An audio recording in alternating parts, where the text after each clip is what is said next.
Not again. All right then. Who's first? Help me, boy.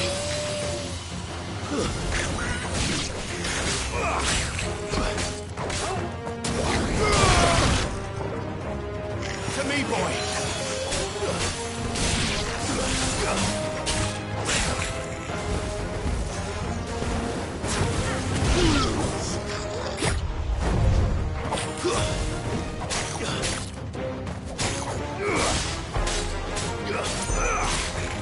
Farewell.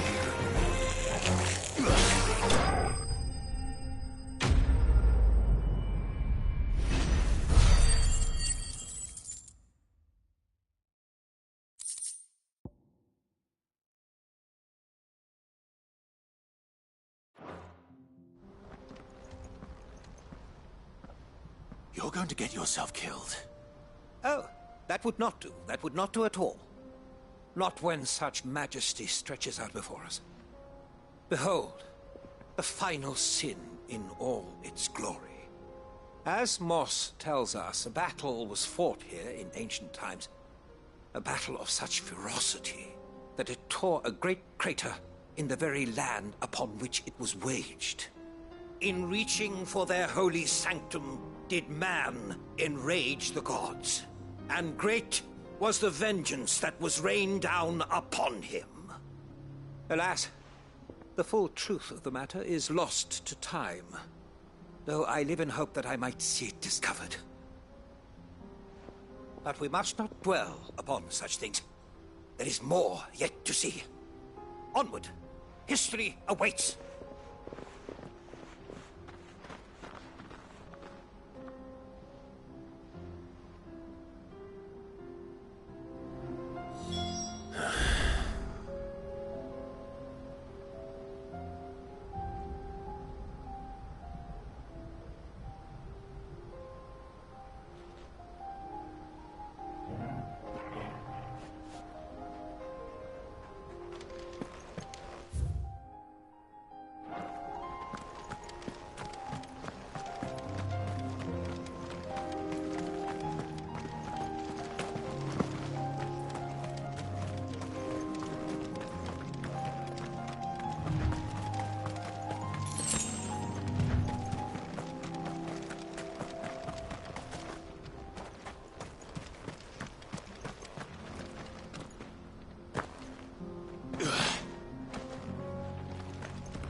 He's really got himself into trouble this time.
Help me, boy.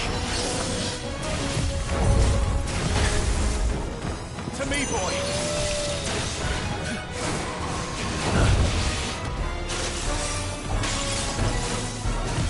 Nice try.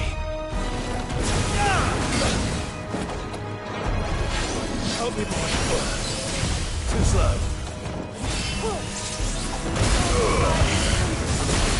To me, boy.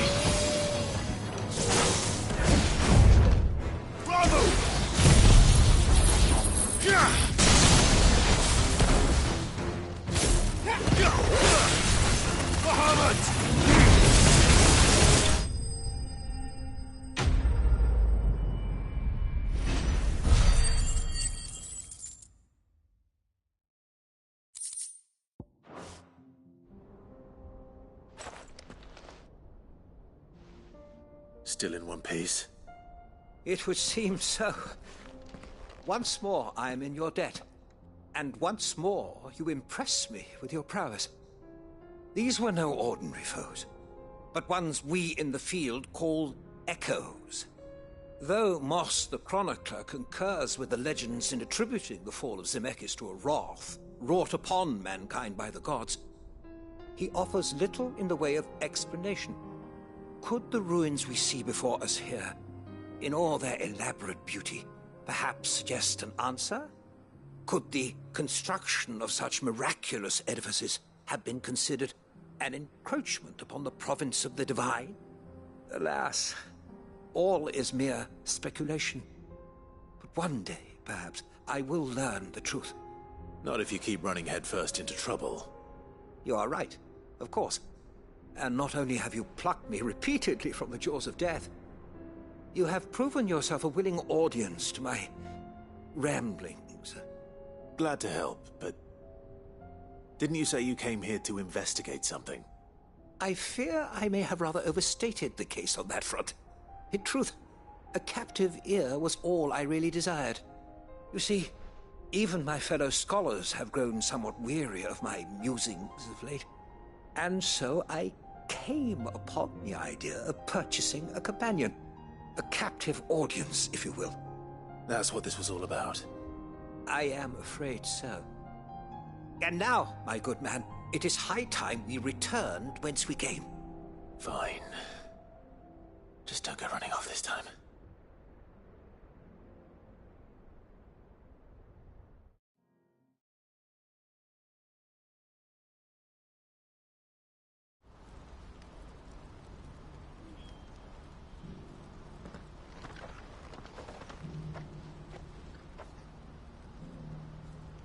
And so ends a delightful day. Here, your reward for humoring my selfish whims, plus a little extra for the trouble I have put you to.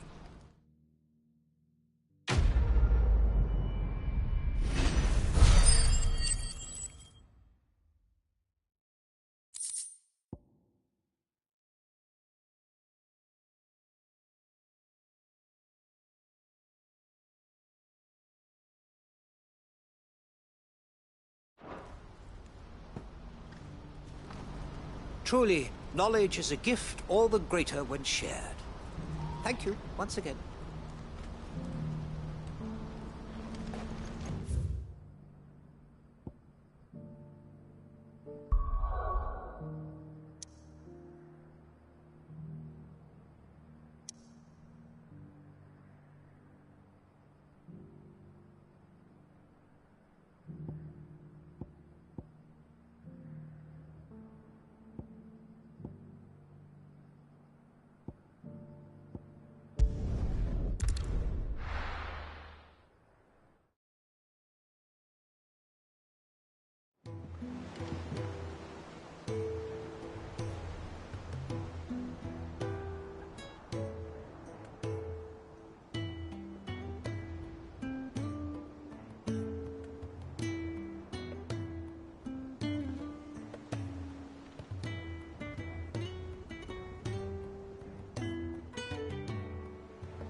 see that?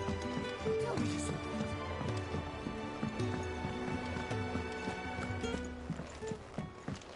that. Back again?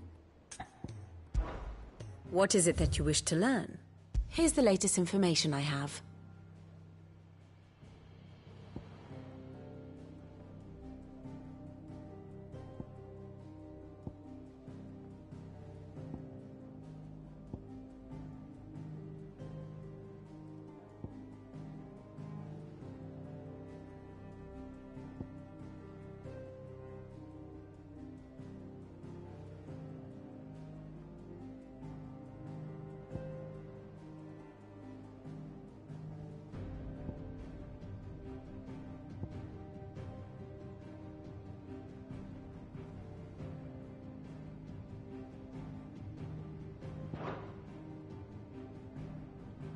Study it well, Clive.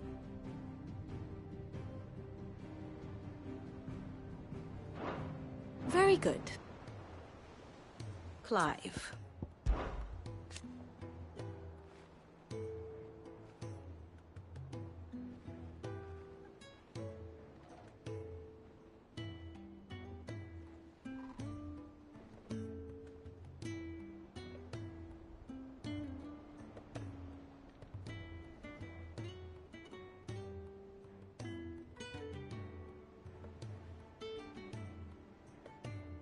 And how could it not?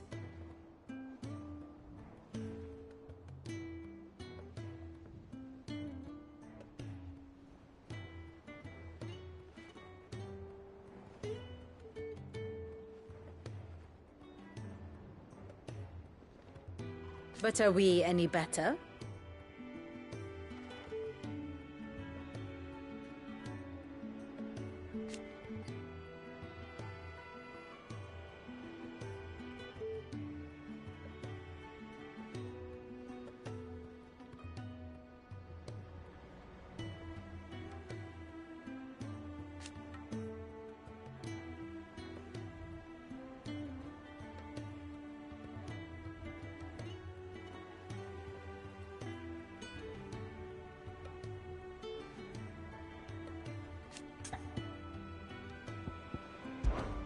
I cannot claim.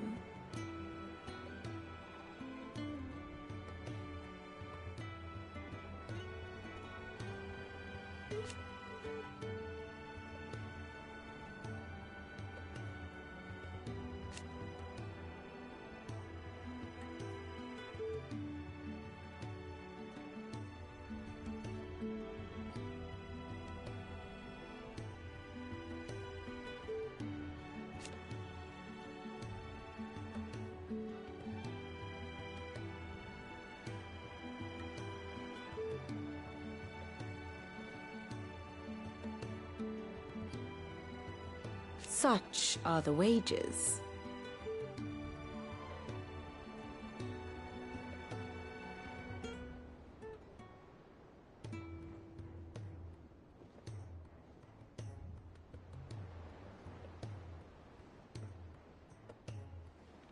Ironic, then.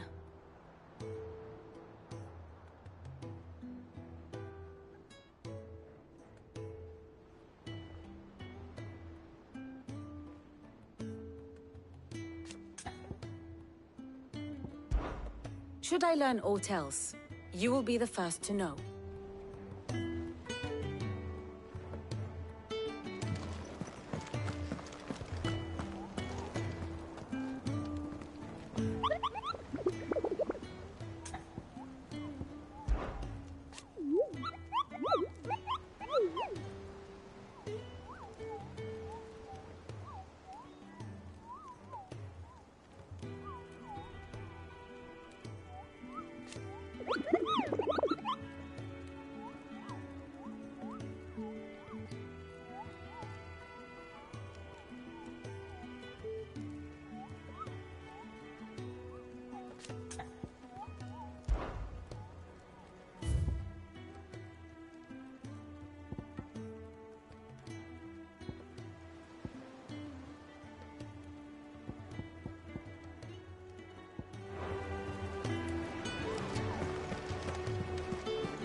Clive!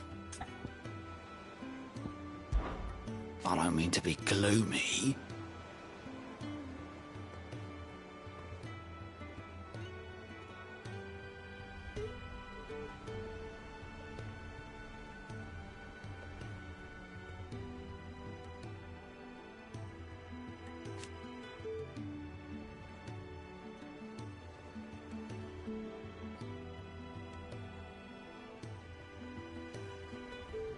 They need all the help they can get.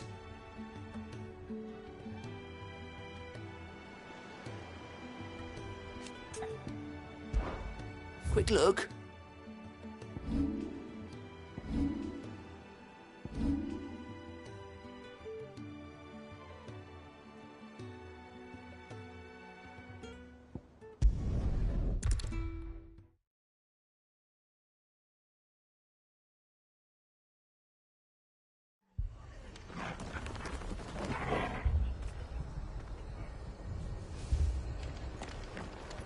The Akashic attacked us out of the blue, and there's no telling when they might be back.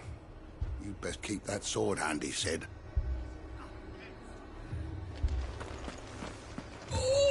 This man's gonna die if we don't get him to a healer.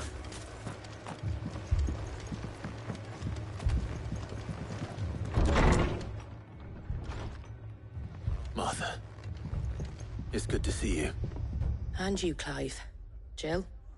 Otto said you'd been attacked by Akashic. What exactly happened here? Those skies are what happened. Not long after they fell dark, we had our first visit. There were hundreds of them. Tried to storm the hill. Only a handful made it up here, but that was more than enough. The rest are still down there now.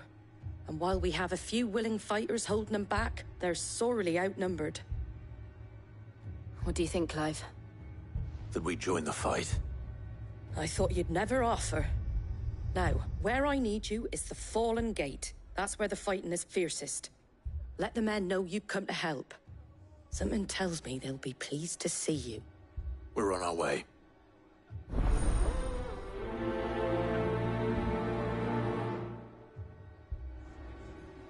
Do you think there were as many as Martha says? More.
To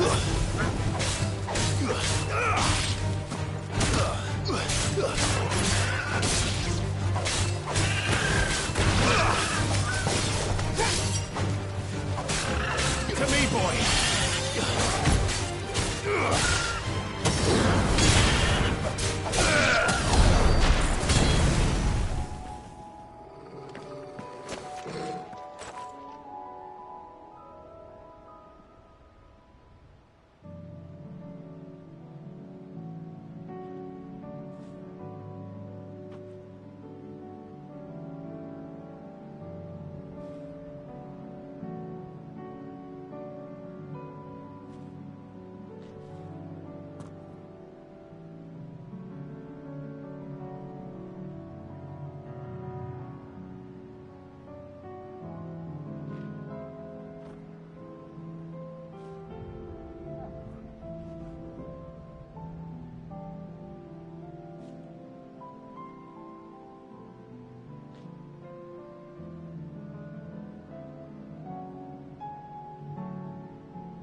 Dark Nationals again.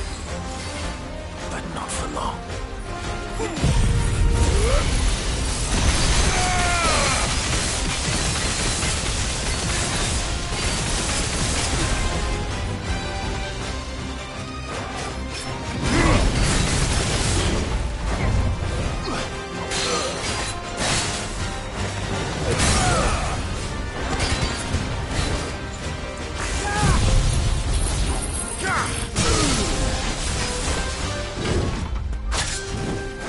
I'll hurt Torgal.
No more vengeance.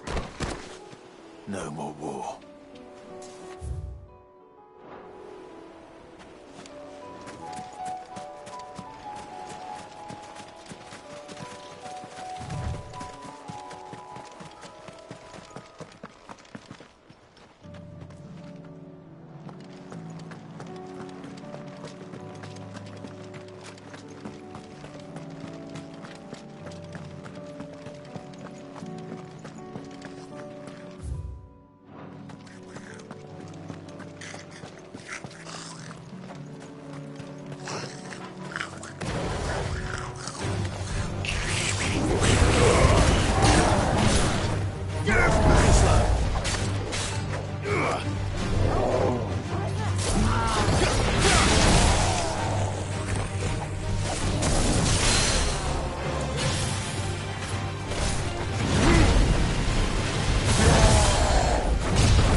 Anything catch your eye?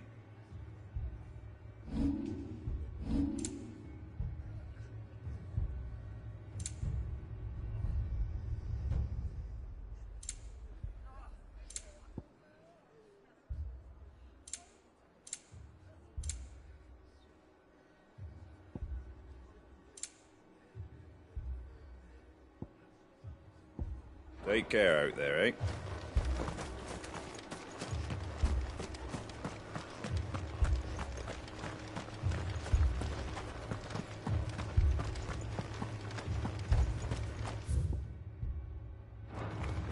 You don't think they've abandoned us, do you? Them not. Not a chance.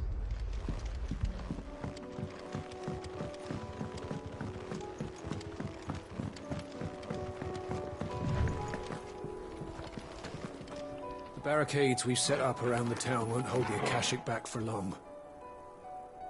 Might buy us a few moments to say our last farewells, though.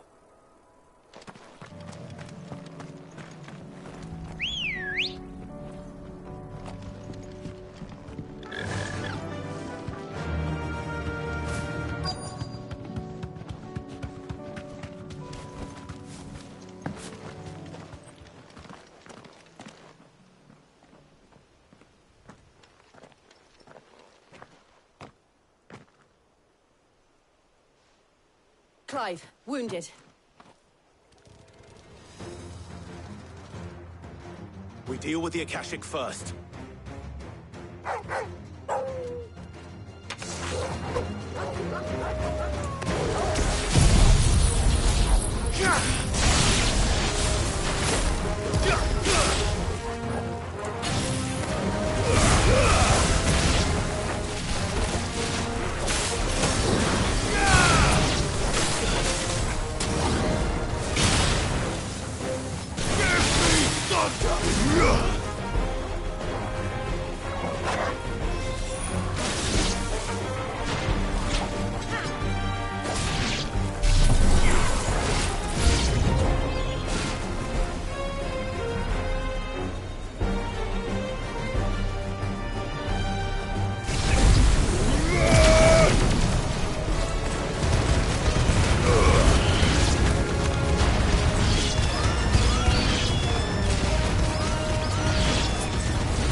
Enough!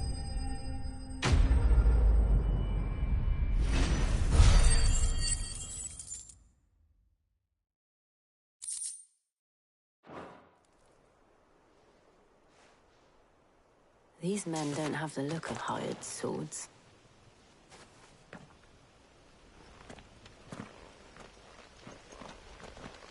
If you've come to rob this place, You are mistaken, my Lord Rosfield. We're here by Madame Martha's leave. how do you know my name? Forgive me, my lord. There wasn't time for introductions. We're with the Guardians of the Flame. Wade's men? But how did you come to be here? Where is your commander? Sir Wade left earlier with a scouting party to find out where the Akashic were coming from. Did he? Take your wounded back to the inn. Martha will see you're looked after. We'll join you anon.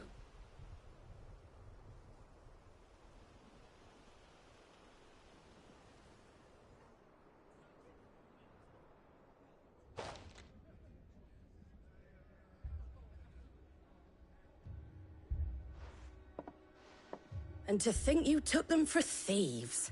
A fine reward for holding off the horde, that is. When did Wade and his men arrive? Not long after Rosalith fell. The Guardians asked me to shelter some of them that had lost their homes. They were making ready to leave just as the skies turned, and we agreed it was best we stuck together. Martha! Trouble! The scouting party's almost at the lift, but they got a pack of Akashic snapping at their heels! And they've got wounded with them! They're not gonna make it! Damn it all. We'll worry about them, Martha. You look after everyone here. If any can still fight, send them to the lift. I will. You two be safe now.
The lift can only carry a few at a time. If those Akashic get as far as the cliff, Wade's men will have nowhere to run. How long is this going to take? My friend's dying! So are a lot of folk. If you want me to see to your friend, then stop moaning and help.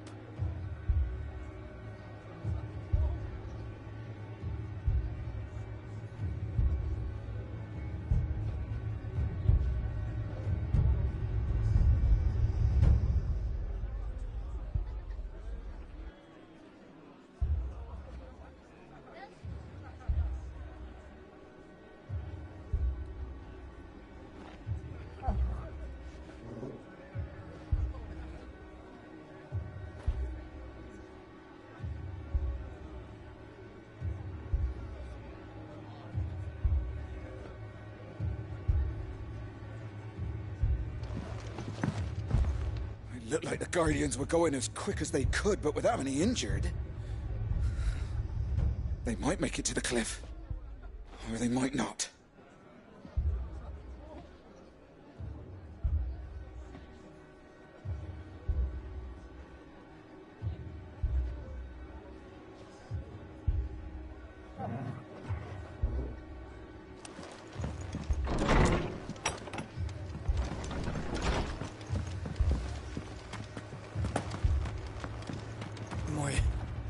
My brothers. Are they? Shh, don't try to talk.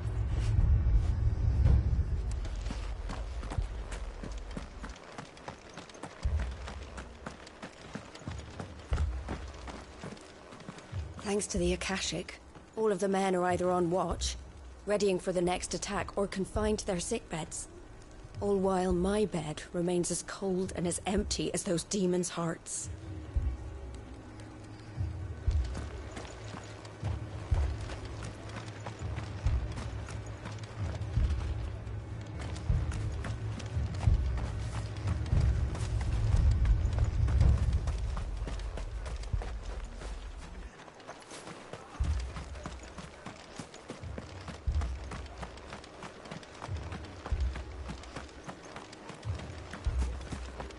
Mad dogs, the lot of them.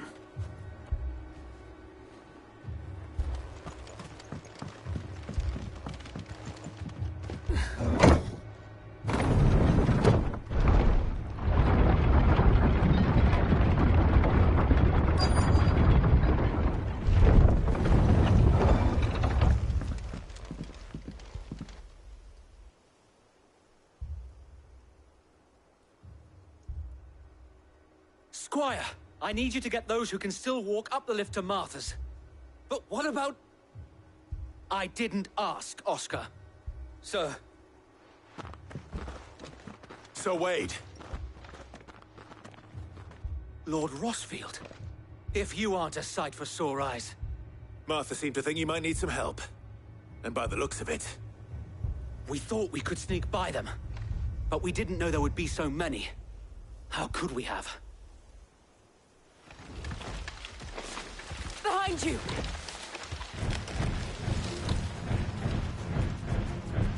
Damn it!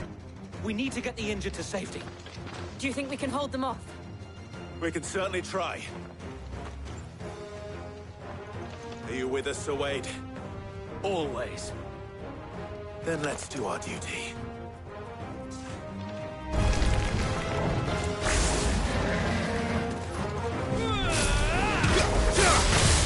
Let's try.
Nice try.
Is anyone hurt? I don't think so. And yet again, you've pulled me from the flames. It's just a pity I keep walking into them. You've never been one to shy away from danger, Sir Wade. Like any shield worthy of the name. I see you're all in one piece. Martha! Is something wrong? The lookout saw smoke coming from down Eastpool way. Too thick to be a hearth. A second horde.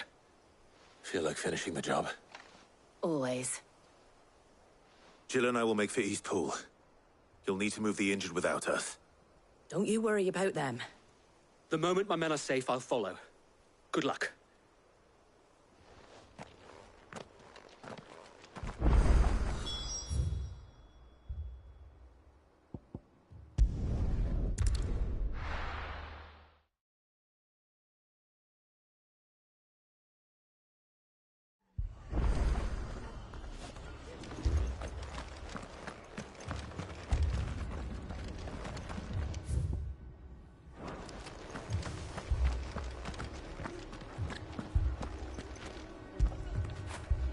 You were right, boy.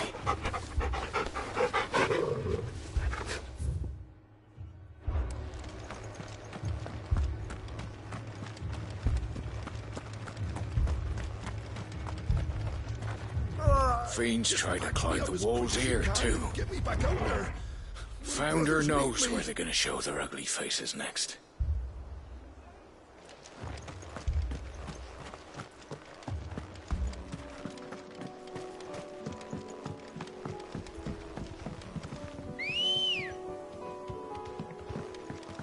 Let's go.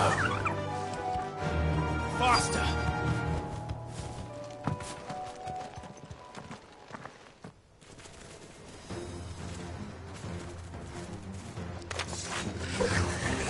They're headed for the rest. We have to slow them down. Martha and the others won't be ready. Nice try.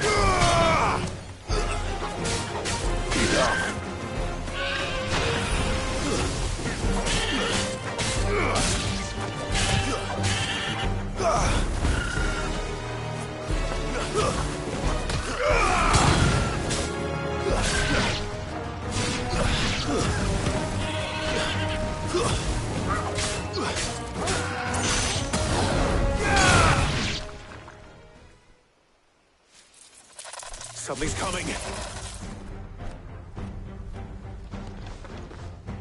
Apologies, my lord. Did I miss anything? Only the first round to wait. Shall we?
Do you see any more?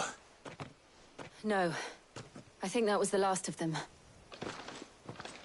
But it won't be long before the next lot arrive. Then we make for Martha's while we can.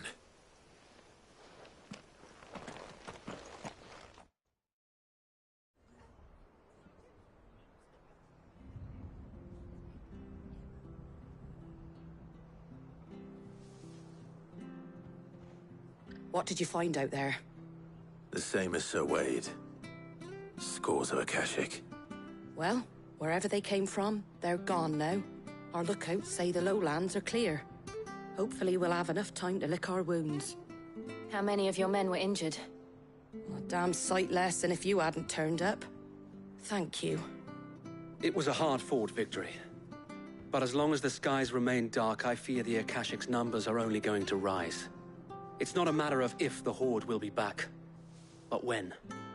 And whether that's sooner or later, we'll need to be ready. The inn here affords a good view of the land, and is easily defendable.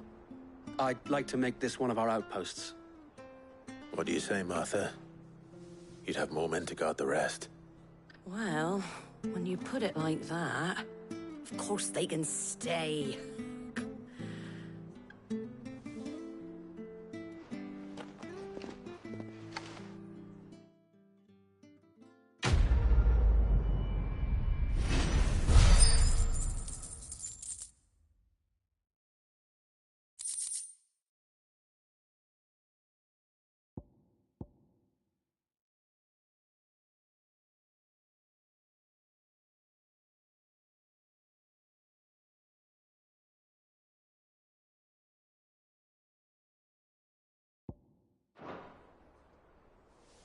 My lord, there's someone I'd like you to meet.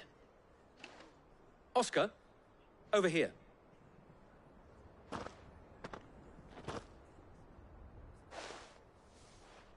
It is an honor to make your acquaintance, Lord Rosfield. I am Oscar. Oscar of House Murdoch. Murdoch? I wasn't aware the Lord Commander had children. Oh, he didn't. But his brother, my father, did.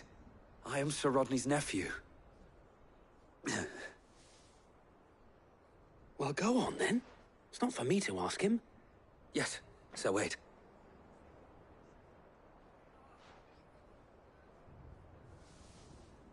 If it please you, my Lord Marquis, might you take me as your squire?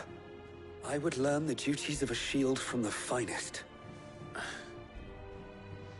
I'm sorry to disappoint you, Oscar, but I am a shield no longer. Nor was I ever the finest. And spending time in the company of an outlaw hardly seems a fitting education for one aspiring to take his oaths. My Aunt Hannah once told me that a man is not defined by his title, but what he does in its name. You have accomplished much since taking on the mantle of Cid, winning no little honor in so doing. And I would sooner serve under an honorable outlaw than an unworthy shield. Not that Sir Wade and the other Guardians are... I mean to say that, they're... It's all right. We know what you mean. There is only so much the boy can learn from me, my lord. But a squire... Would that really be so bad? You were a squire once. And I'm certain Sir Rodney would approve.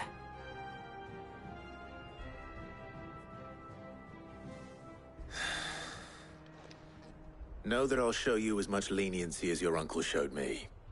I would not have it any other way.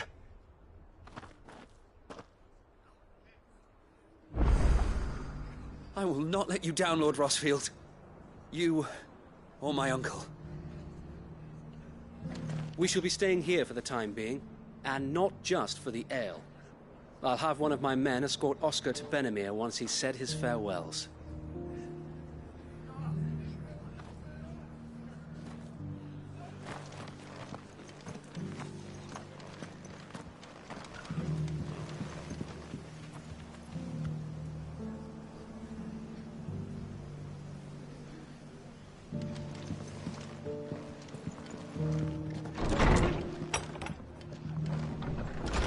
Fate seemed bent on driving me from my any inn. man who ain't in need of But if treatment they want me himself out, come and help you with the wounded. gonna have to try harder. If you could, I'd be in your debt.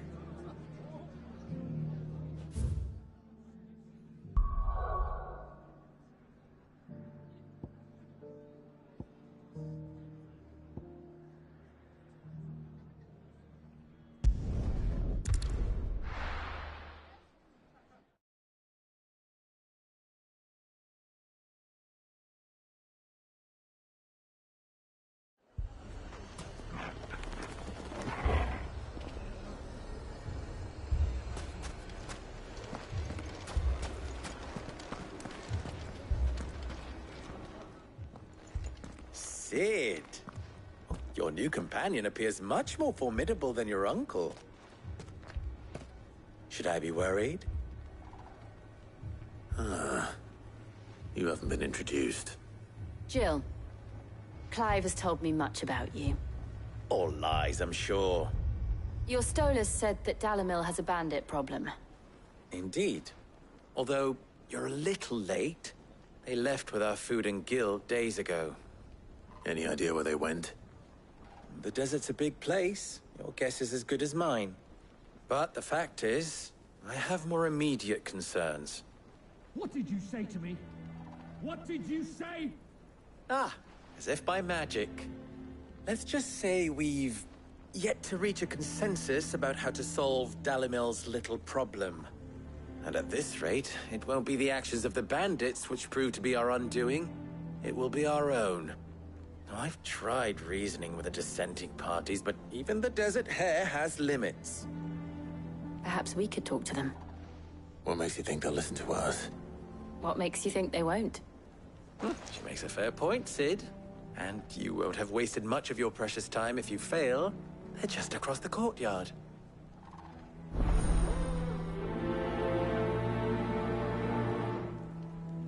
Suppose we just follow the shouting. They're both as stubborn as the lover's pox, and every bit as irritating. The more one insists on their proposed plan of action, the more the other rails against it.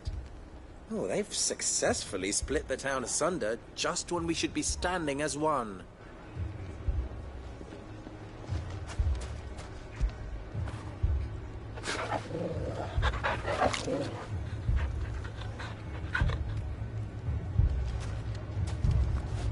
Poor bastard. Couldn't run because of the weight of his load. Still, better a branded than one of us.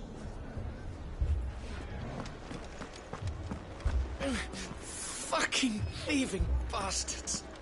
If you're wondering why Dalimil's in such a sorry state, you can blame the bandits. Them and the mercenaries who are guarding the gates. Though I can hardly fault them for running. Fighting would have meant death. Did for more than a few.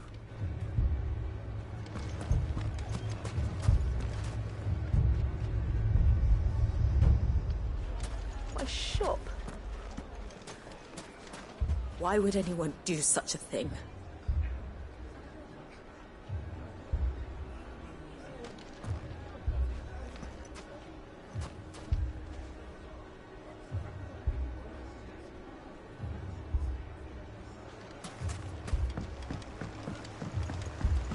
If I had my pickaxe, I would...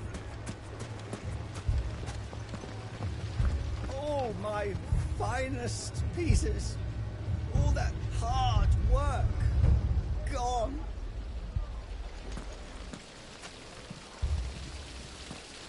What are we to do? We could fight, but what would it cost us?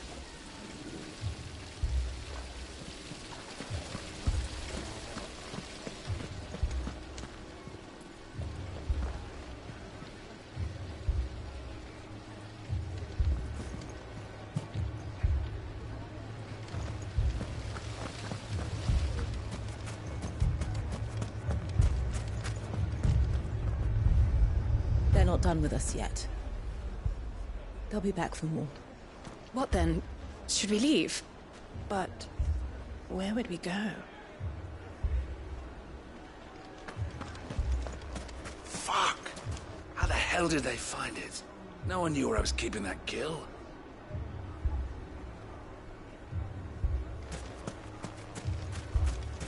Damn it all! Why did Kupka have to go and get himself killed? He was the only thing standing between us and this.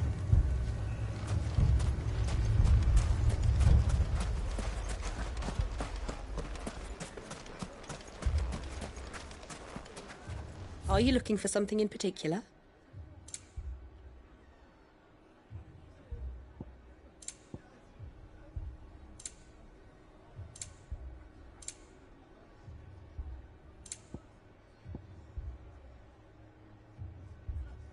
Thank you for your custom.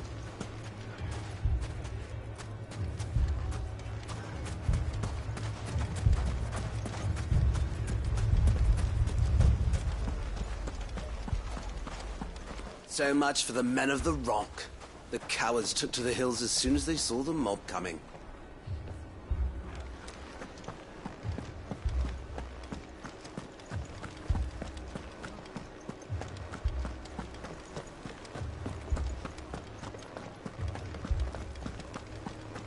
We saw it all from upstairs. The bandits came and started attacking everyone. It was really scary.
You wouldn't talk like that if it had been your men whose throats were slit. Blood for blood, it's the only way. We hire mercenaries and have them mount the bandits' heads on our walls as a lesson to the rest.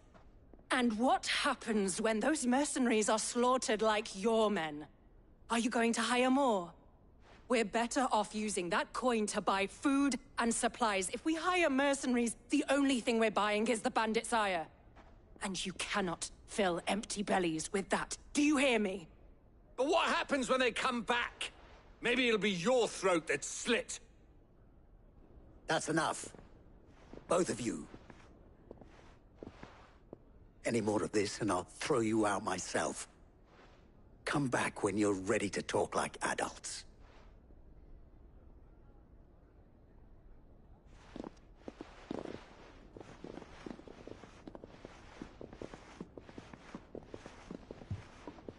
Victor? What's he doing here?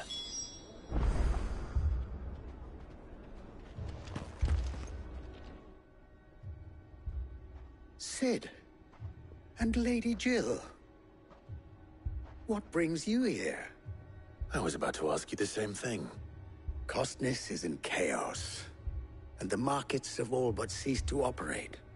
The Briar's Kiss here in Dalimil is the only place I can reliably obtain supplies. I was here to do just that when Master Lubor told me of his troubles.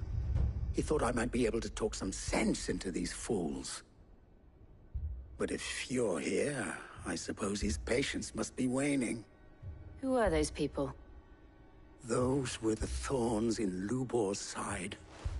And the reason this place might be headed the same way as Costness. It's these accursed skies. The darkness is enough to drive a man to madness. Or an entire city, for that matter. We're still working on the skies. But in the meantime, perhaps we can find a solution to Dalimil's problems. I hope so. For all our sakes.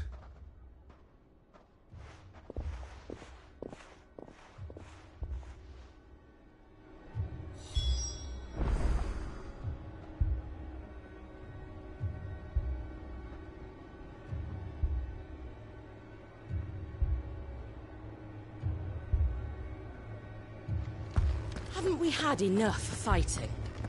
I know I bloody well have. Next time those two go for each other's throats, we're gnawing them both.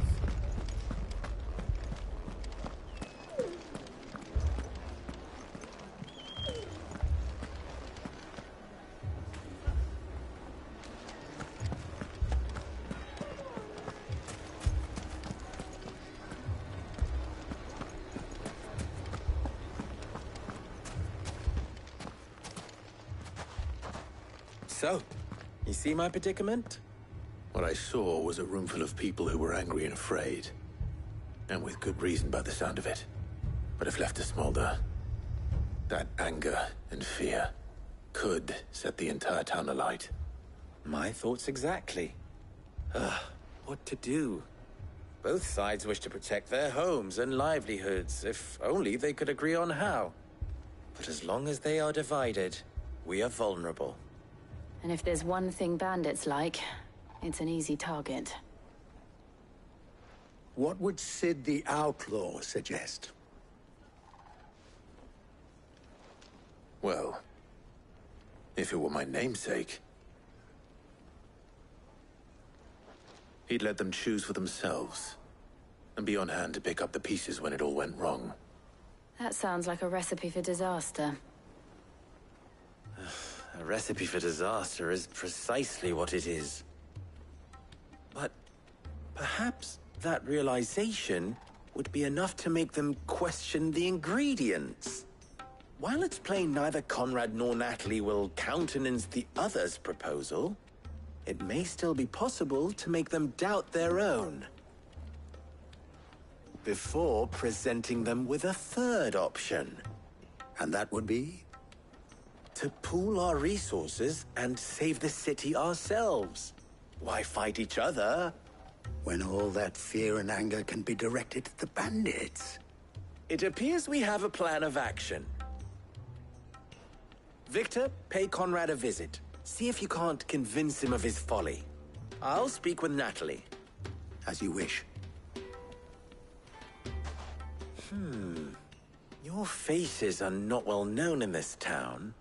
That may prove useful. Don't worry, Victor and I will do most of the talking. You need only play along. Play along? What he means to say is yes.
Picture it, Conrad.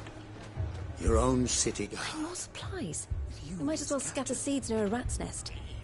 They're the problem, and only steel will solve it. I don't know about that.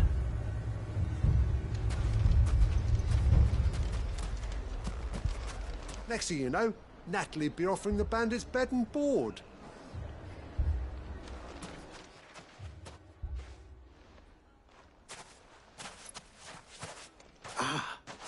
Here she is. The Lady of the Spear herself. Conrad, may I introduce you to Jane, commander of the Red Wings, the oldest mercenary guild in the Free Cities. A pleasure, my lady. The pleasure is all mine. As I told you, I summoned the commander here from Canver to inquire about a contract. Victor says you told him no. That there aren't any men left to hire. Is that true? True as the crystals cracked. Nobles came and claimed every last one worth his salt.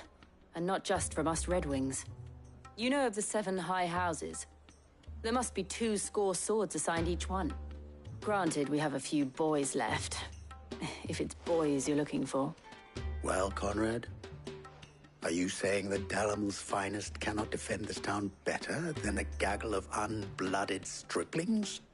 That a band of beardless youths could better avenge the deaths of your brave men than you yourselves? Absolutely not. We'll show those bastards who they're dealing with.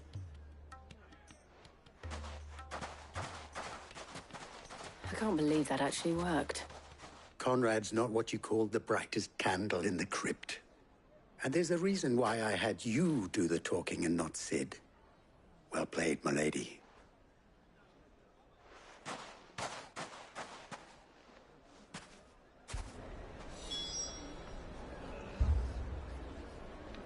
Then let us band together and show these brutes that Dalimil is not to be trifled with.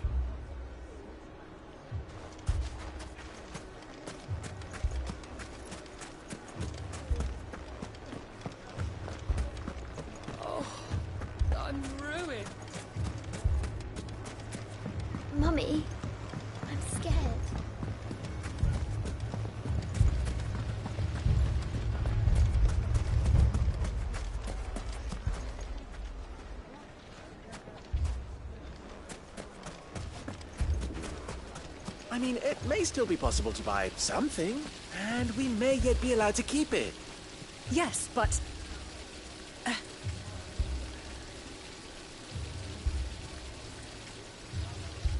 Ah, here he is now. Natalie, allow me to introduce Lord Underhill of Randalar's prestigious League of Merchants. Lord Underhill. At your service. Underhill? I was just telling the good lady of our conversation, my lord, and how you were lamenting the state of the capital's stores. Lubor says that not only are the granaries almost empty, but that war and the Blight mean this season's harvest won't be enough to fill them for winter.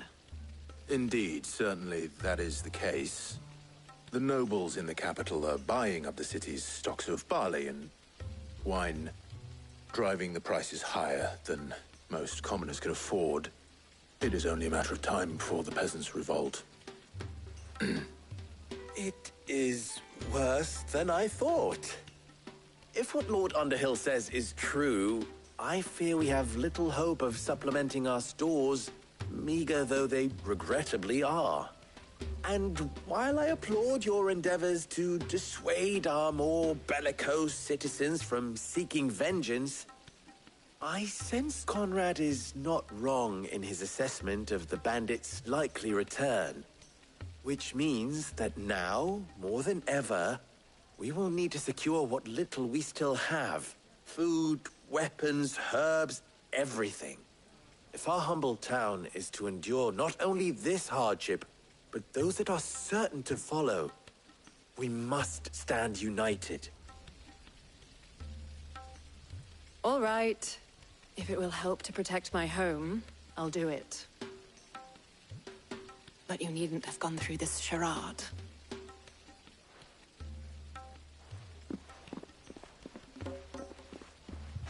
Thank you, Clive.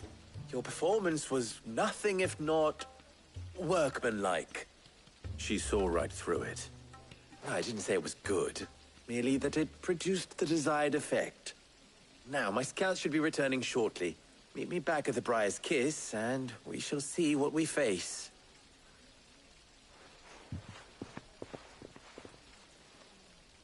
I'm not convinced our roles in this ruse were entirely necessary.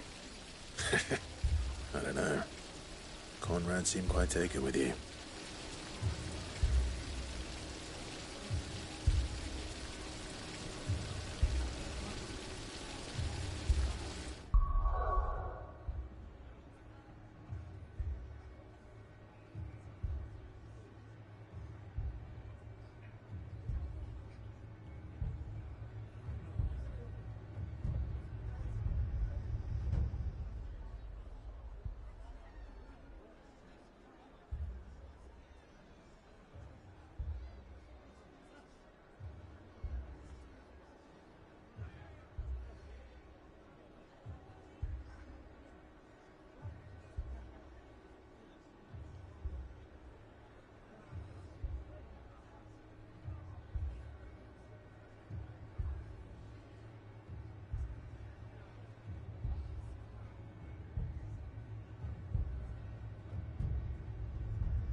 It appears I have no choice but to do what little I can to defend what little we have.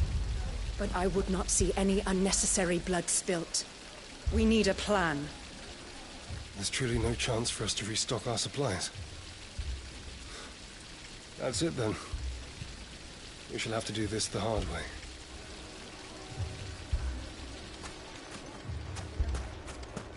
If I had my pickaxe, I would...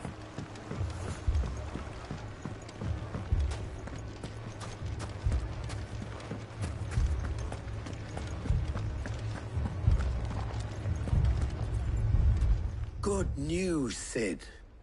Both Conrad and Natalie have somewhat gracefully accepted their new roles. With time, they may even learn to... Time no longer appears to be the luxury it was before lunch. I take it your scouts found the bandits. Technically, it would be the bandits who found my scouts. It appears they march for Dalimil as we speak. All of them. You're not serious. They don't just want food, they want the whole damn town.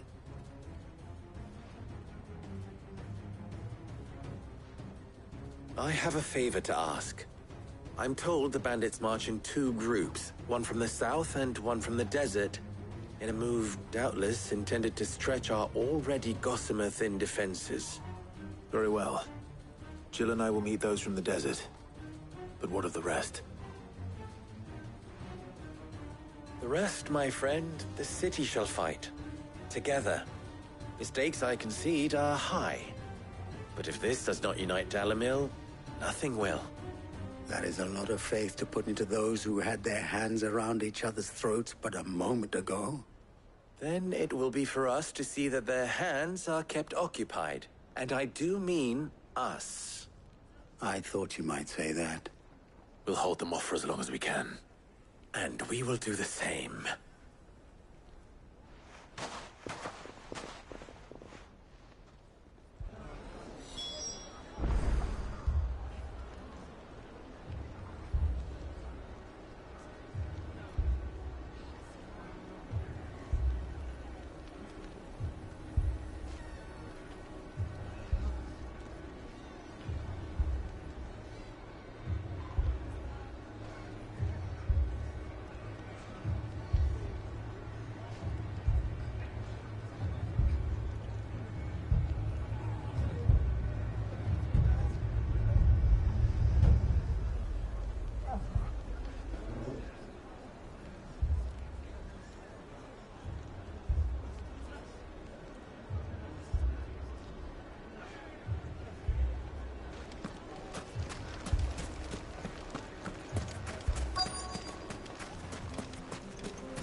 The women folk have come to welcome us. I'll take that one. He's all yours.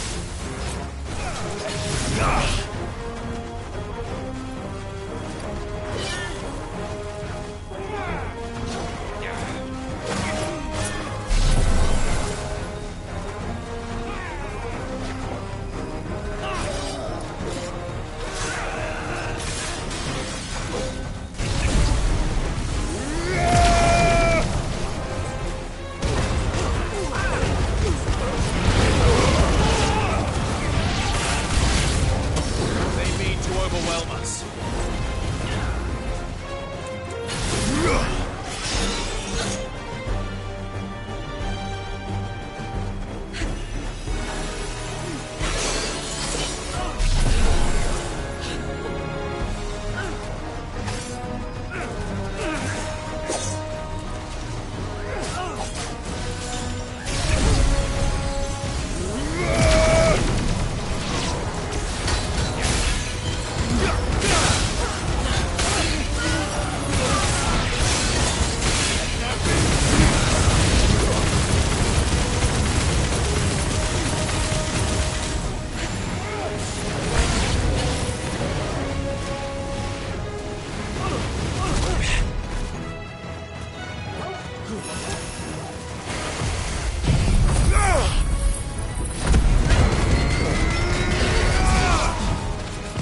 slow.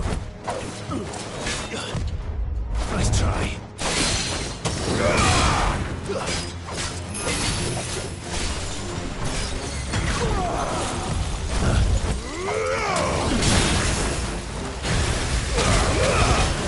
To me, boy. Bravo!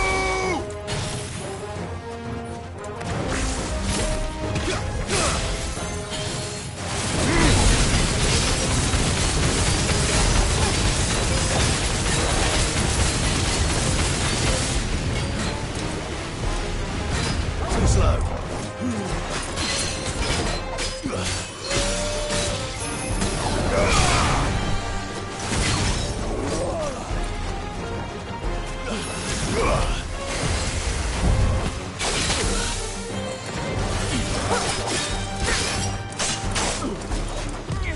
Nice try.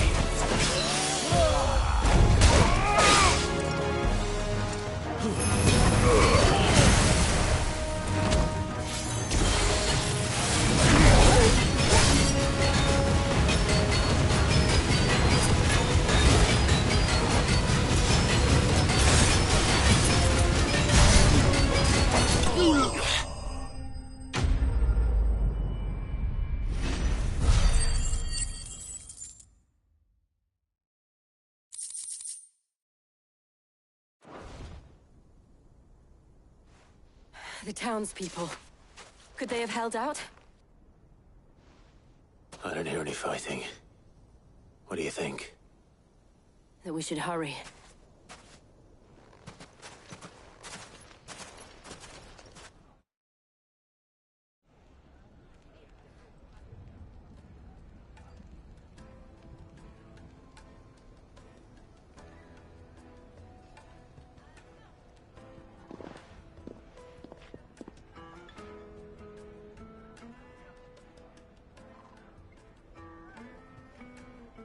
Natalie, I owe you an apology.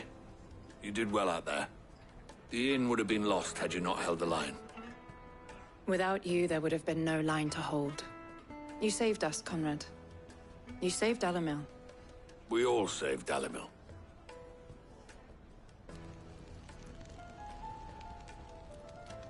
Conrad seems to have had a change of heart. I'd say they both have. I take it from your presence that our visitors from the desert won't be joining us either. Pity. The plan worked, Sid. Granted, it only took an army of bloodthirsty bandits at our gate. Calm now, Victor. Why quibble over the details?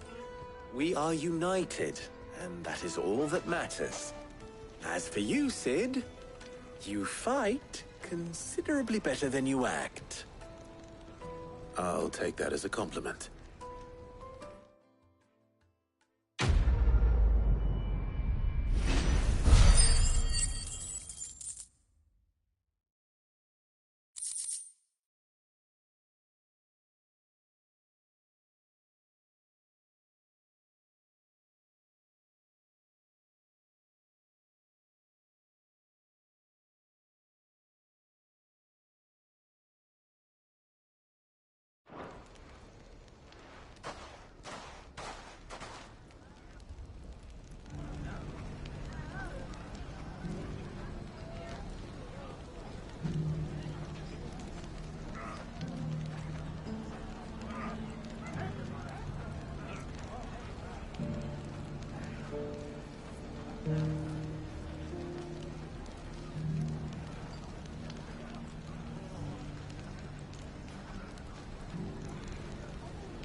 I could only convince the people of Costness to work together.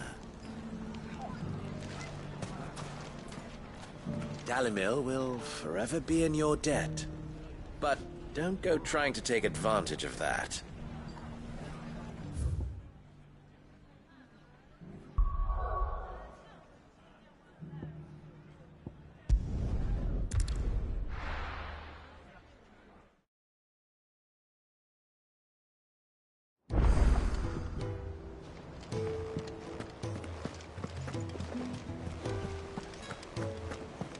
Did you see that? Tell me you saw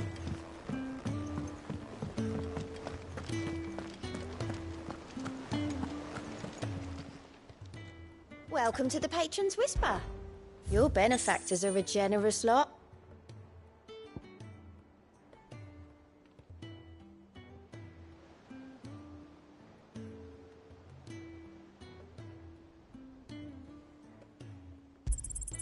You earned this.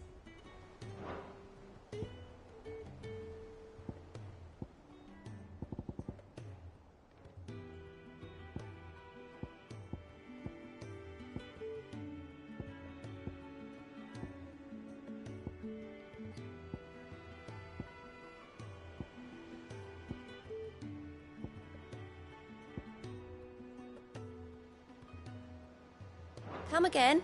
I may have more for you. How may I help you today, Clive? It's not true.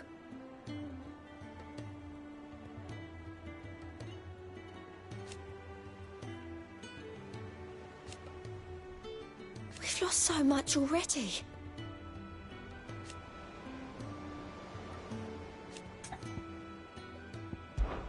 May the goddess go with you.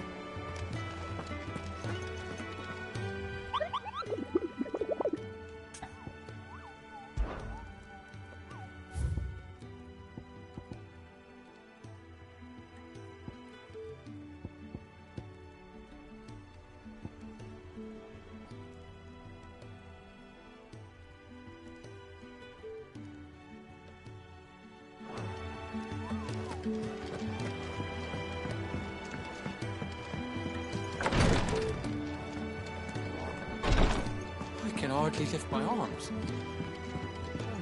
The injuries suffered by both your brother and the prince were bad enough. But that wound above Joshua's heart is unlike anything I've ever seen. Were he not a dominant, I fear he would have succumbed to it long ago.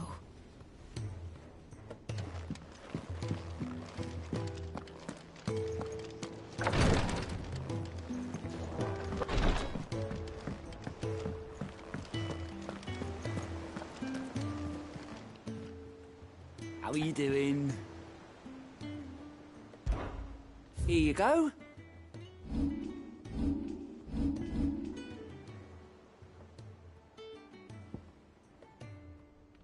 Always something, isn't there?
To me, boy! Fire and flame! I'm hurt, Torgal.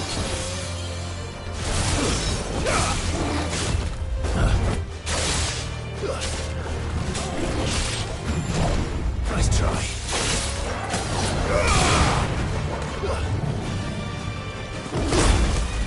To me, boy!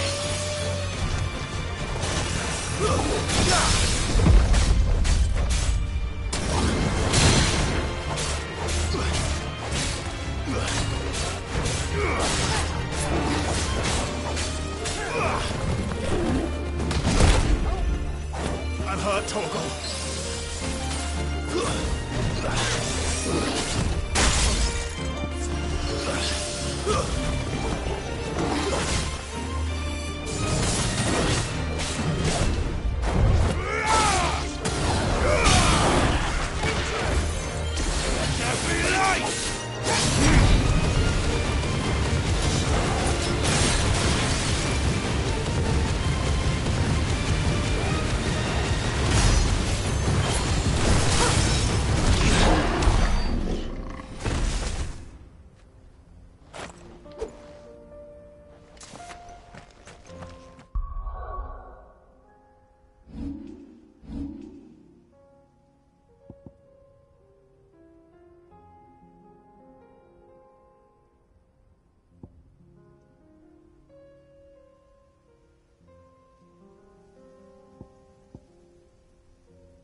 Enough of you, are there?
Too slow.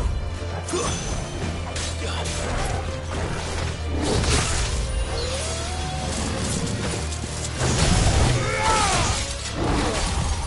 slow.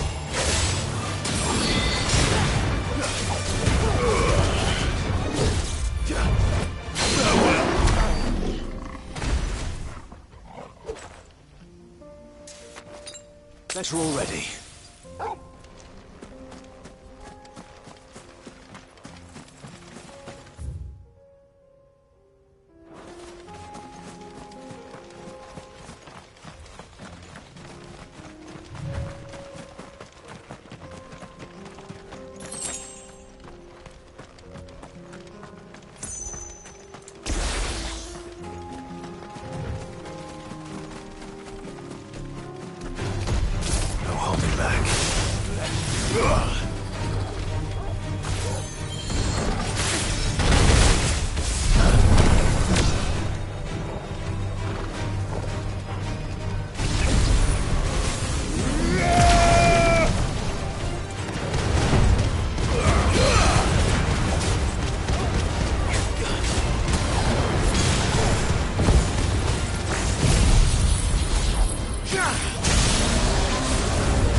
Forsaken soul, eh? Only those who have nothing can hear. Go empty your pockets. Berserker first! Light! Your bodies will break! Too slow.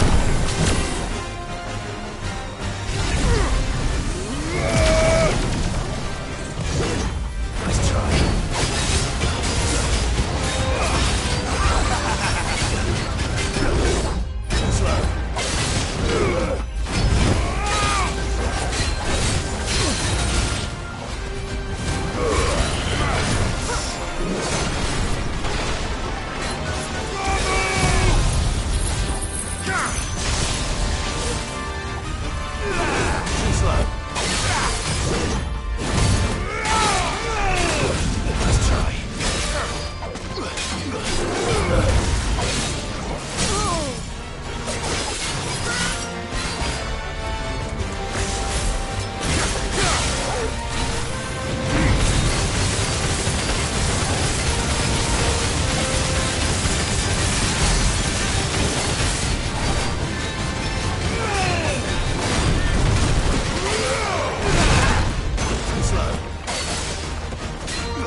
A deserter turned outlaw.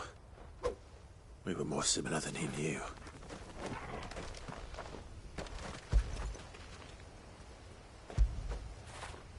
Now feel good, boy.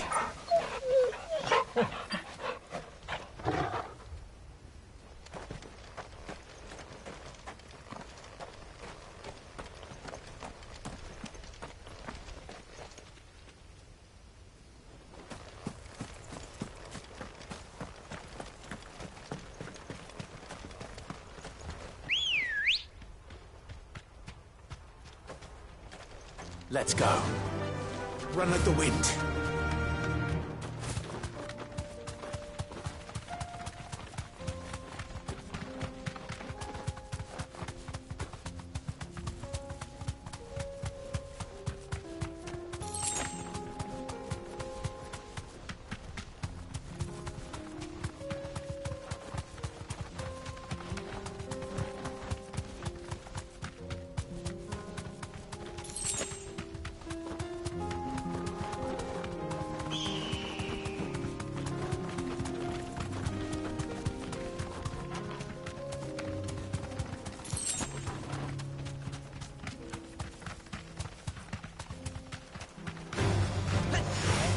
To the stables, girl.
First we find Isabel.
Do you see anything you like?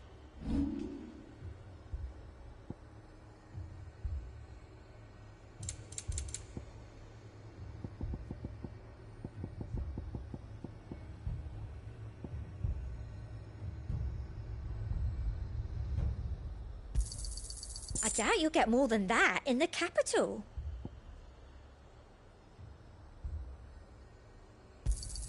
Thank you. I doubt you'll get more than that in the capital.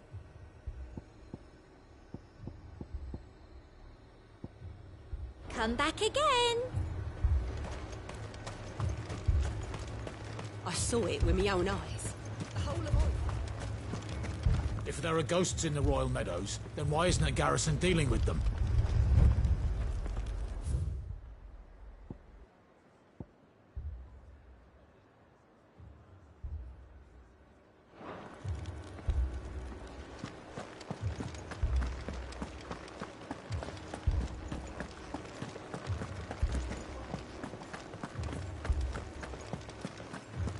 I can't do it.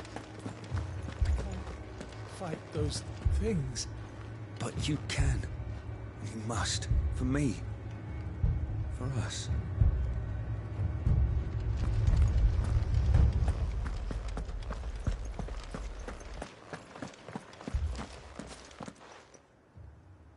My lord. My lady.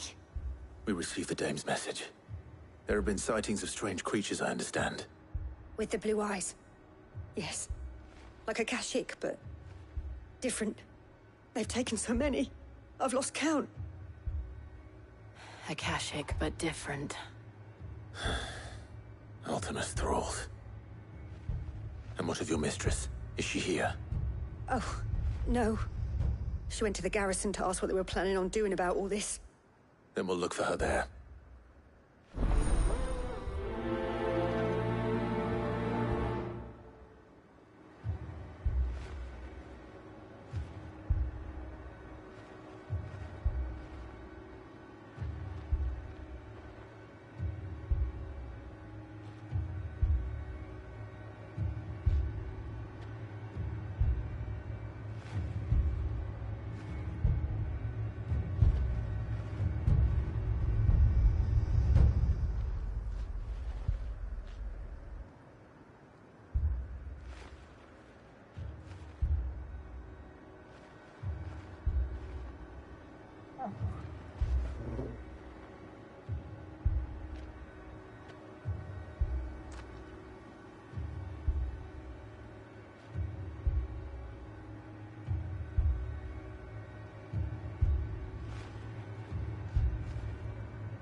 We've seen little and less of the soldiers of late. Anyone would think they were hiding.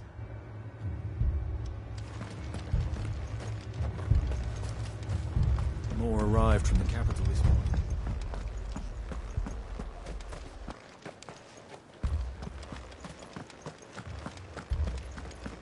The two soldiers were carrying another. He didn't have any legs. What could do that to a man?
Madame, please! Half the garrison's been slaughtered by those things. We lost the captain this very morning. We've tried requesting reinforcements, but there's been no word from the capital or the Dominion in days! What more would you have us do? I would have you do your duty. Those at the Vale look to me for protection. And protect them I shall. Because they are my charges, and that is my duty. In case you have forgotten, the people of this town are your charges. But more than that, they are your people. Your sisters, your brothers, your lovers. So you have a choice. Lay down your sword and watch as they are slaughtered, or take it up and do what is right. She speaks the truth, you know. This here, it's all we have. It's all that's left. What we have left is our lives! Do you really want us to lose them as well? Not if we don't have to. Look, there's a cask under the captain's bunk. Let's talk about this over a drink, eh? I'm listening. I'll have a word with him.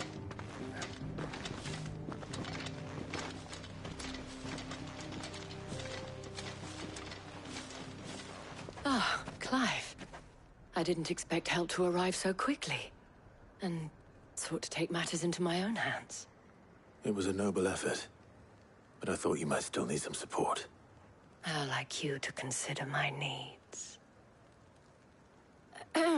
What we need to consider is where the creatures came from. The way the survivors speak of them, one would think they appeared out of thin air. And perhaps they did. It's hard to know what to believe these days. We'll talk to the survivors.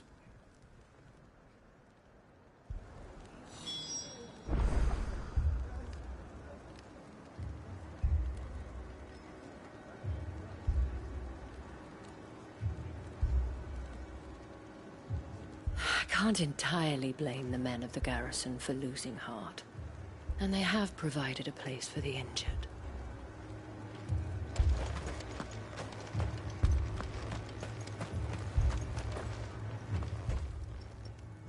You're a pikeman, yes? What happened? I've got family in Moor. I heard the flood was spreading, so I went to see if they were all right. And a pack of them glowing things found me in the meadow. I ran for my life. I never did get to the village. Leave that to us. My family? They're still in the capital.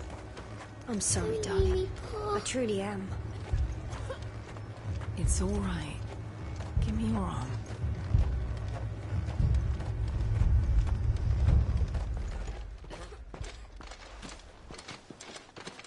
Did you see the creatures that attacked you?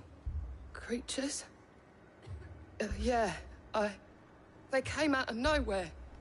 They went for Joseph first, then me, and then they were just gone. Do you remember where you were? On the road from Oriflamme. We just passed Moor when... Where's my Joseph? It's all right. Just rest now. At least we have an idea of where the thralls might be now. We should head for more.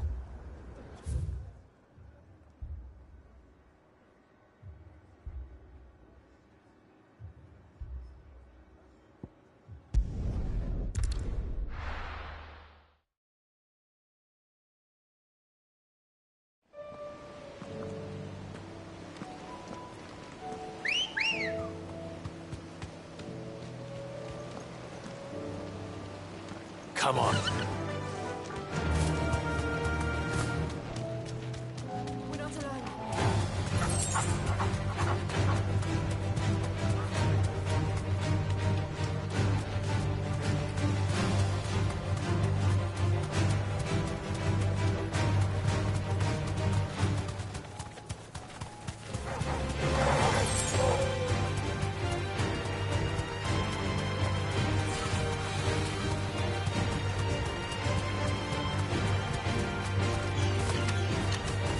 Safe.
Time to fight.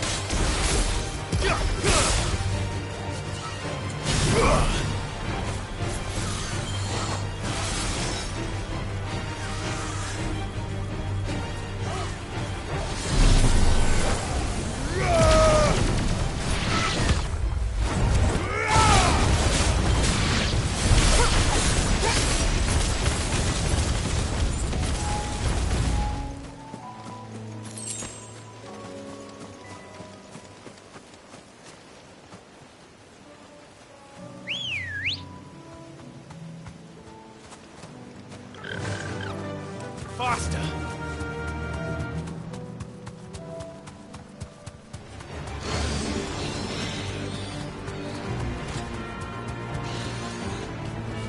Straight home now.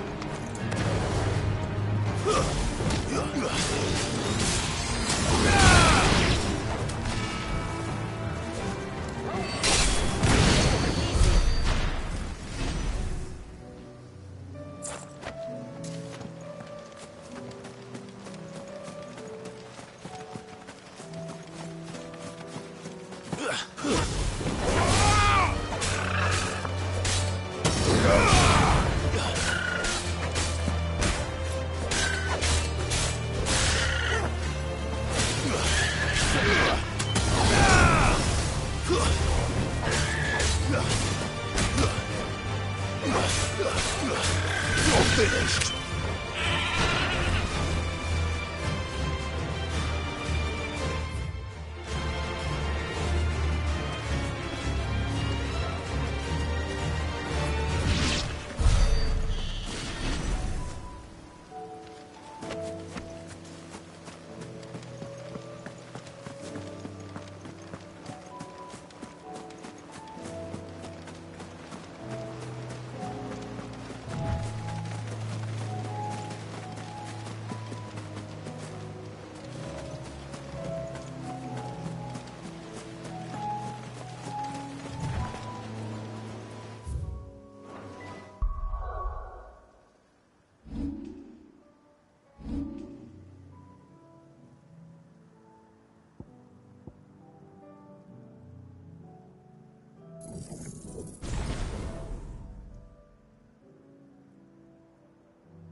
Clive, look! I see them. With me!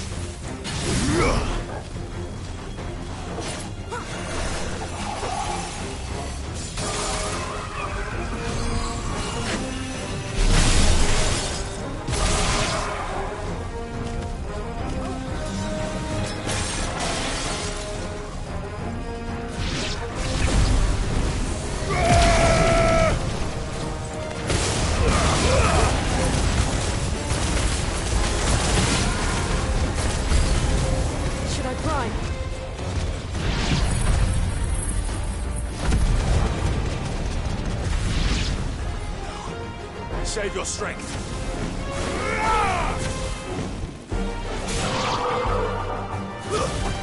You're finished. Follow!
Do you think there are more? There are always more. But I'd say we've done what we can for the time being. Then we should let Isabel know.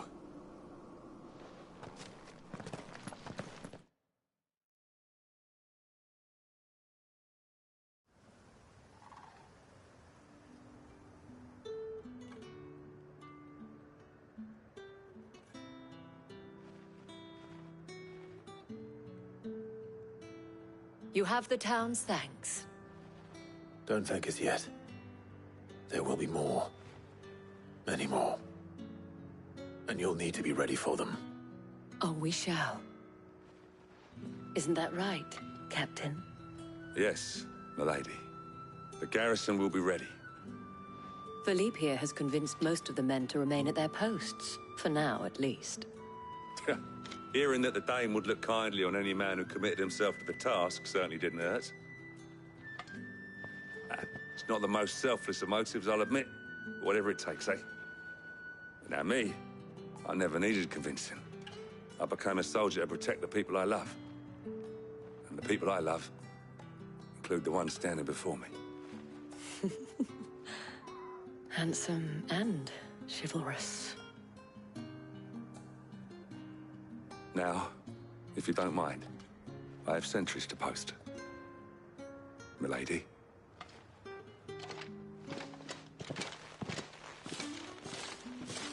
Lest you wonder, I'm not foolish enough to believe that this has solved all of my problems.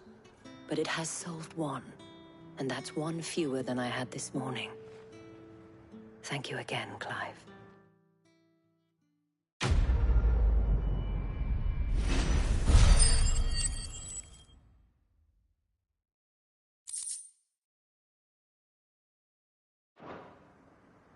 Our friends seem to have things under control. For now, at least. Let's go and put Otto's mind at rest. Philippe will make a good captain. He reminds me a little of you, Clive, but without all the mocks and mows.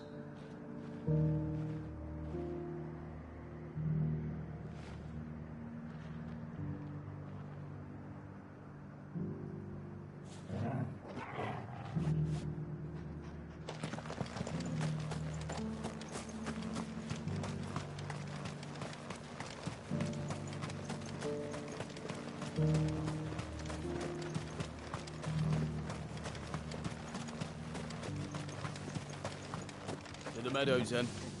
That's what the captain said.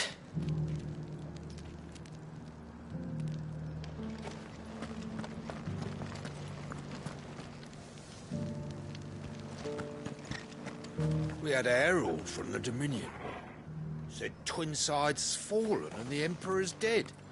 And the Empress. And the Prince. No one left to rule. Empire's done for.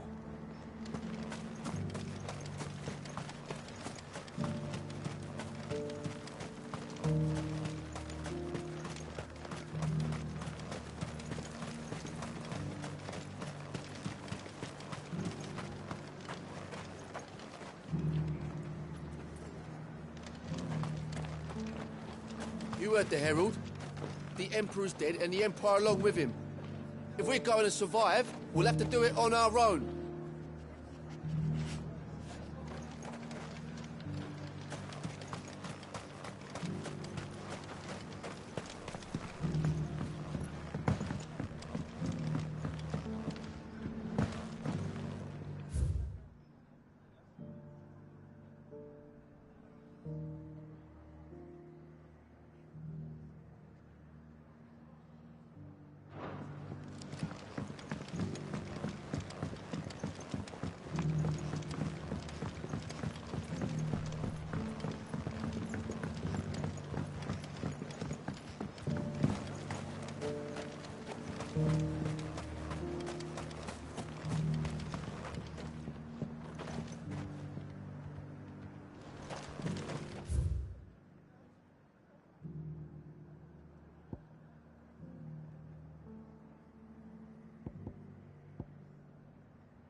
I'll be taking you all to a storehouse in the Bales.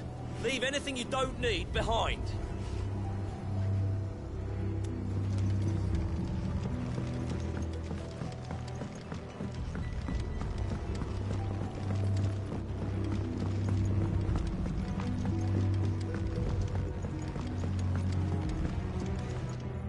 Any friend of the innkeeper is a friend of mine.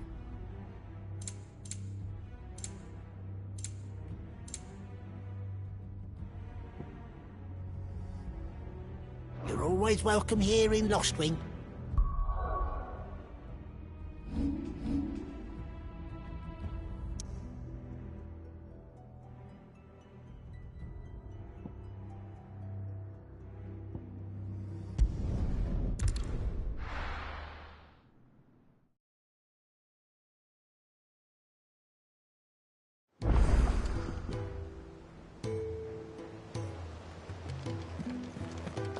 I'd be happy to tell Otto everything that happened.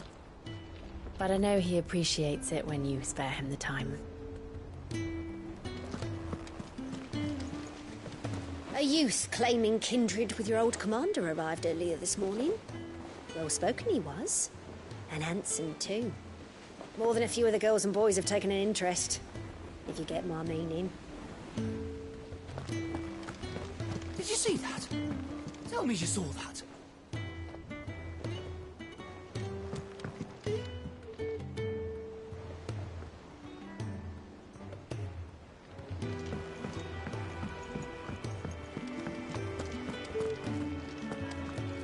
We've sent Cursebreakers to Martha's Rest, Dalimil, and Northreach.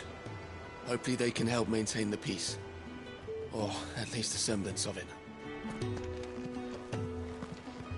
Cole told us everything that happened. It's a bit of a worry that both the Republican and Imperial armies are in disarray. But it was good to hear that the people stood their ground.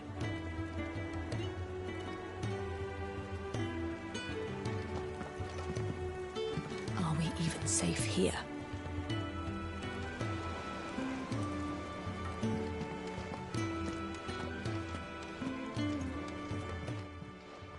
Clive.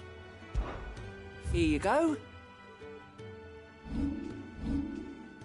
Think you can help?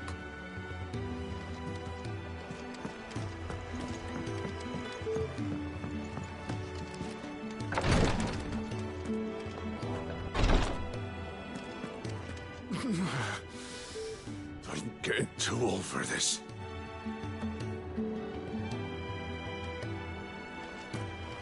I can hardly lift my arms. The curses. You just need some rest. I'll stay here with you. If you like the reason.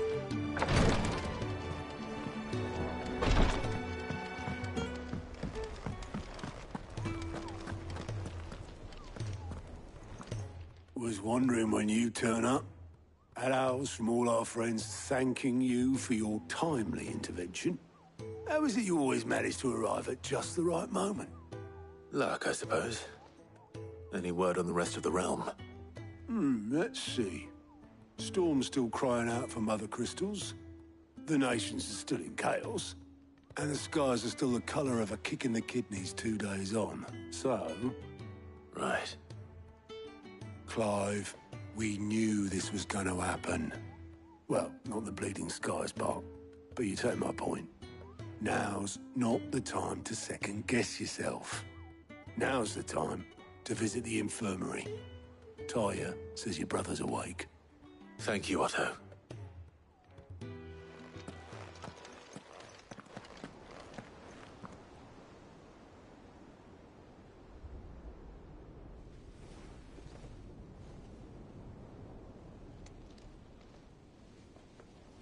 So it was not Sylvester, but Olivier who served as Ultima's puppet.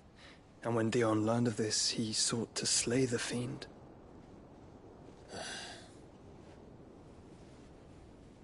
Only for his father to take the spear that would have freed him.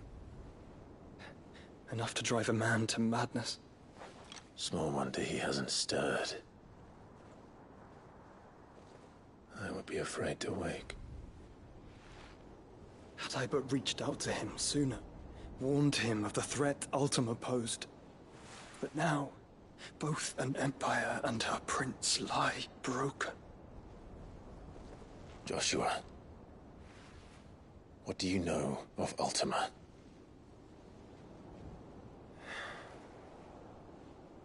Very little, I'm afraid. Despite my best efforts. 18 years ago, as I lay buried beneath the rubble of Phoenix Gate, 'twas not death who came for me, but another. And it was while in my rescuer's care, I first heard of Ultima. I've been chasing his shadow ever since. Ultima is driven by some deep, dark purpose, and for whatever reason, it would seem you are crucial to his designs. He will stop at nothing to have you, even if that means toppling an empire. But why me? What possible use could I be to such a creature? That is one of many answers that have eluded me. Yet, I am certain of this. It is not mere chance. You were chosen for a reason. All dominants carry within them the might of an icon. Nigh limitless power that is at once acutely limited. I wield fire, and only fire. And I only ice. 8 wardens for 8 elements. But you, Clive. You are different. You're special. Your abilities begin with the flames of Ifrit. But they do not end there. The fact Ifrit can even exist goes against everything we thought we knew of dominance. Perhaps Ultima has been waiting for one such as you, whose potential is truly limitless. I've encountered that thing several times now. If it or he, as you say, needs me, why hasn't he claimed me as he did the boy? Were I to hazard a guess, I'd say the two of you are somehow incompatible. His mind not properly attuned to your body. His mind? Mind, awareness, spirit, call it what you wish. But I believe Ultima to be an embodiment of the concept. It is why I struggle and fail to contain him here inside me. I'm sorry. Inside you? With every setting sun, I feel my strength wane.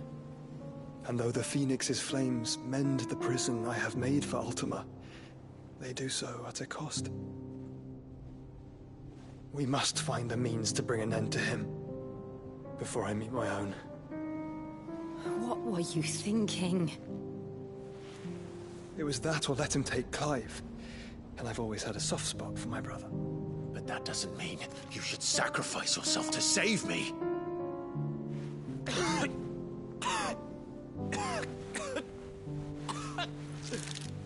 Joshua. Clive, it's Gav.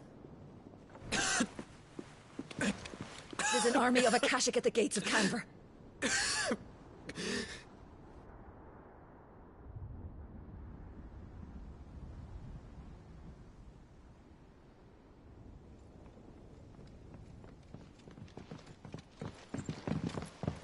Well, what's the short of it? It's all Tyre told you. The capital of the Free Cities is under siege by an army of monstrosities. The city guard are doing their best to stem the tide, but numbers ain't on their side. What of Lord Byron and Mid? Were they able to escape? No, but they're all right for now. They're hiding with Gav at midship. We have to get them out of there. And we shall. Otto, prepare a Stolas. Tell Gav to stay exactly where he is. Understood. Vivian, what's the swiftest route to the Free Cities? That sounds like a question for the map. Look here. This road, through Tabor, should provide the least trouble. Good. What a coincidence. Tabor is exactly where I'm bound. Joshua, bed is where you should be bound.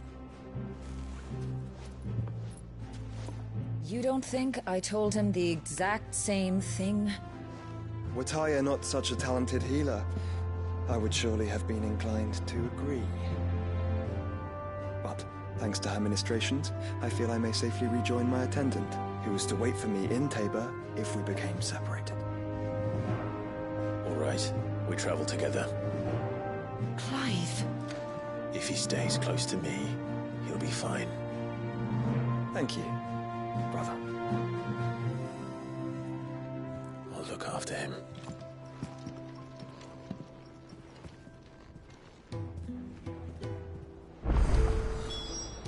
My attendant was with me in the Dominion before I primed. She would have watched the battle unfold and witnessed its outcome. I trust you'll be waiting for me in Tabor, where I can finally introduce you. You know how I feel about this, but your brother's stubbornness knows no bounds.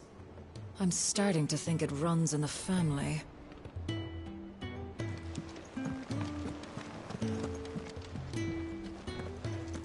We sent Cursebreakers to Martha's Rest, Dalamil, and Northreach. Hopefully they can help maintain the peace.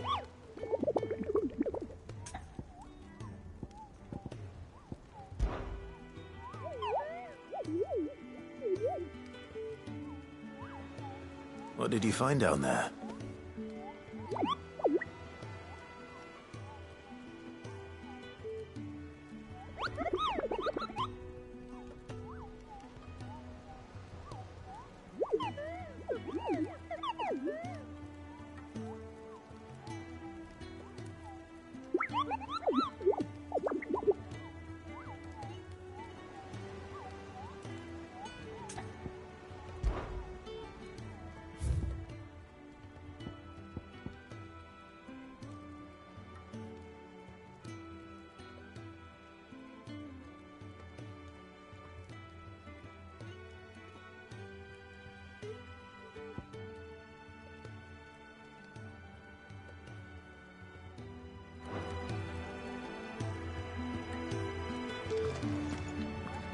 Do you like being struck by thunderbolts from on high? Then don't let anything happen to Mid. Yeah?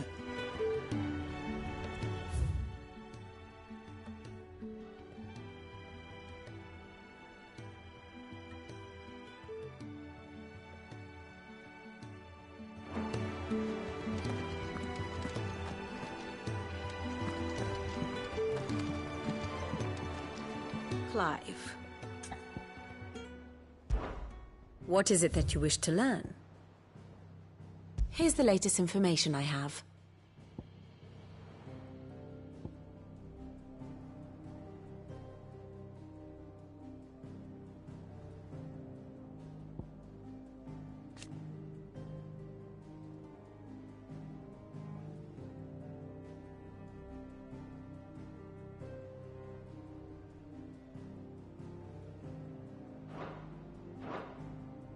One must understand one's place in the world.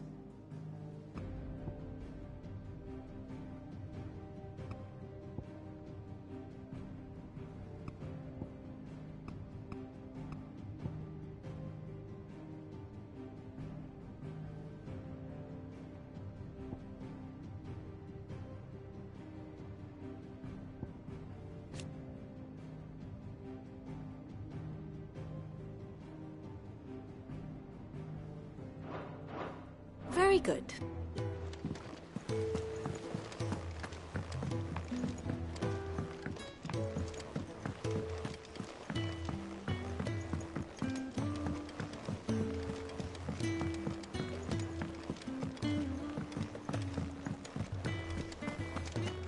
It seems the hideaway's Blasted book! Here, you put me in this situation, Clive. You can bloody well get me out of it. I need a hand with a recipe. Are you sure it's me you're looking for? I'm not much of a cook.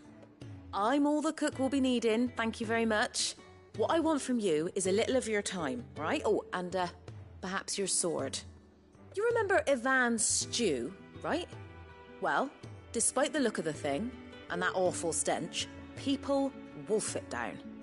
So I thought I'd try making one of these supposed masterpieces myself. Had a peek at the book and gave it a go, but, well... It wasn't as straightforward as you'd hoped. Ivan had the same problem. Yeah, but this is my blooming kitchen, and I will not be outdone. So if you don't want to be seen as playing favourites, I suggest you lend me a hand. I've never been one to play favorites, Molly. And I would be only too happy to lend you a hand. So, what's on the menu this time? A fried mortress of skyworm. That's one heck of a name, innit? Recipe seemed easy enough to an old hand like myself. Thought I'd followed it to a T. Only, turns out skyworm livers and drake's mint are not what I thought they were. At least I hope they're not, given the rancid mess they made. Yvonne said the recipes in the culinary pilgrimage date back centuries. Who's to say the ingredients even exist anymore? Wow. That's a question for a scholar, wouldn't you say? Perhaps you know of one? Kindly old fella who haunts the shelves, maybe?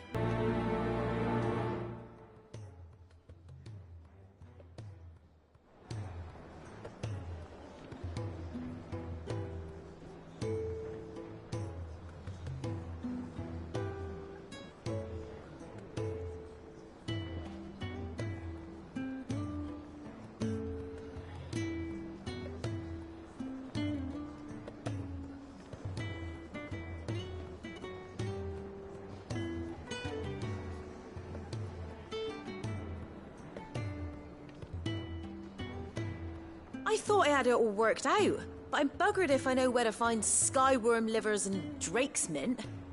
Best hope everyone's favourite know-it-all can help us, eh?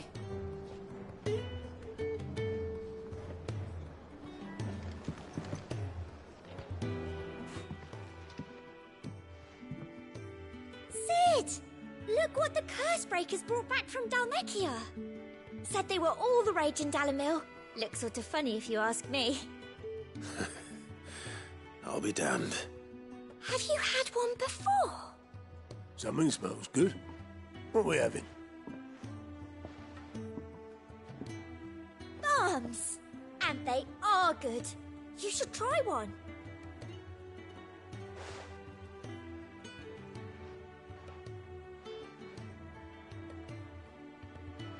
Eh? A bloody great hole in it. Who ate the rest? It's supposed to be hollow, silly. Haven't you ever seen Drake's Fang?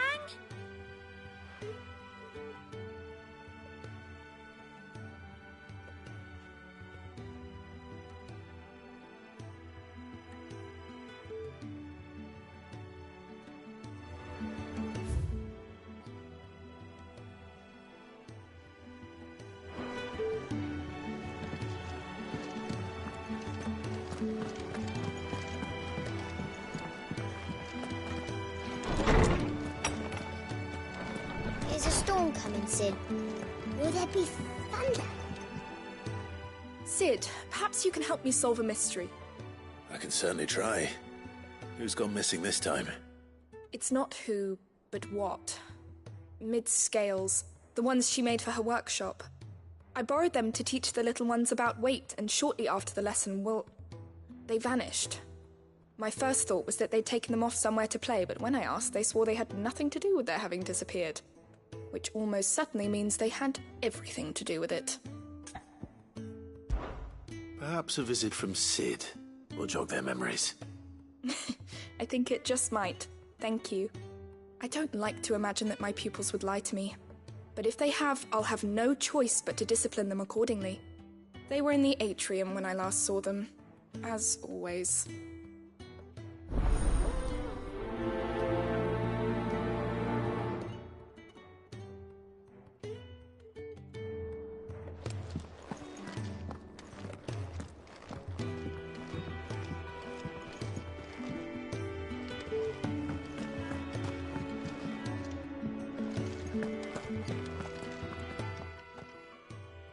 Lawsman Harpocrates.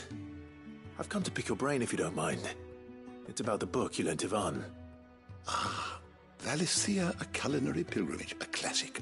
One of my favorites, in fact. The young man did a wonderful job with the Chance's stew. I do hope we shall be able to sample more such marvels in due course. That's actually why I'm here. I don't suppose you know where I might find skyworm livers and drake's mint. Ah, so the fabled Sanbriquois delicacy is next on the menu. Delightful. The descriptions of fried mortress never fail to make my mouth water. Now, skyworm is a somewhat antiquated name for the wyvern, their ground livers being the paste from which the mortress is made. Dragon livers. How very Sambraquois. One would have thought the disciples of Bahamut would have a touch more reverence for their icon's brethren, but apparently not. I believe the specific dragon the recipe demands is the blueback wyvern, said to be the very color of the sea beside which it resides. So we know where to look for our liver. But what about the drake's mint? Saint's bonnet in contemporary parlance, a herb which grows along the North Reach coast. I gather that one can locate the cheerful yellow flowers by their heady scent alone, so I'm sure you'll have no trouble finding them. I may add that people once believed game was best served with the flora that sustained it in life, in which regard fried mortress of skyworm is undoubtedly a typical dish of the time. Meaning that if I find one, I find the other. To Northreach, then. Best of luck, Clive. And do save me a bite once the dish is complete.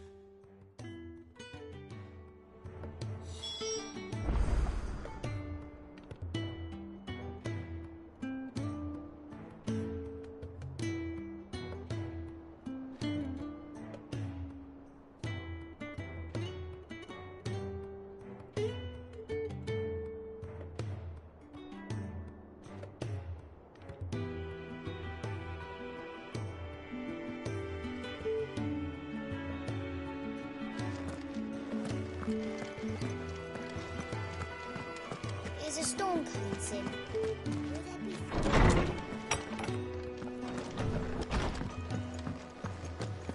It seems the hideaway is lost. Did you see the pair that got hauled into tow?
Rutherford.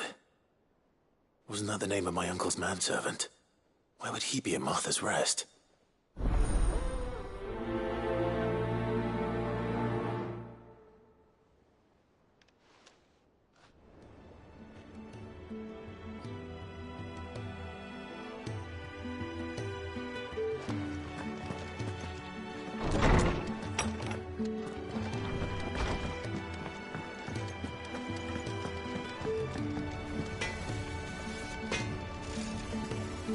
What do I owe the honor? Not saying Fordian, do you?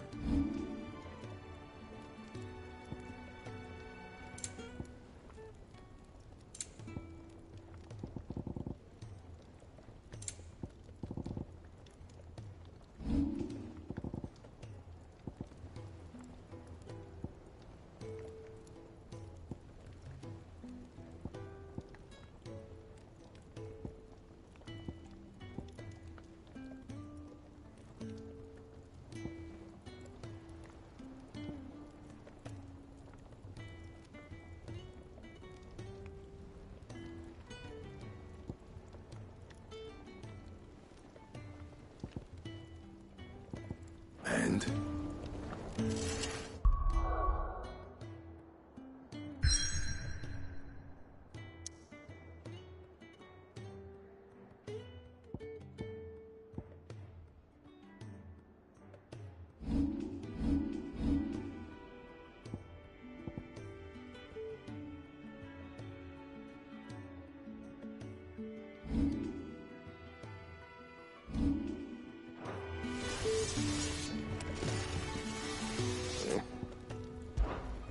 What do you want?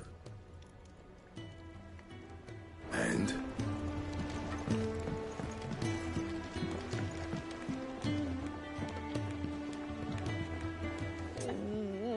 What am I gonna do? Oh.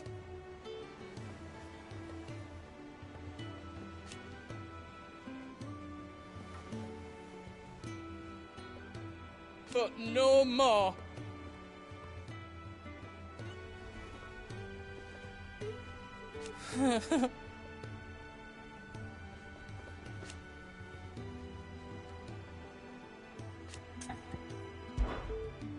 Is everything all right, Goots? You seem more discomposed than usual. Oh, I don't know what that means, but I'm in a bit of a muddle. Oh, I think Nan might be in trouble, and she's... It's all right. You can tell me.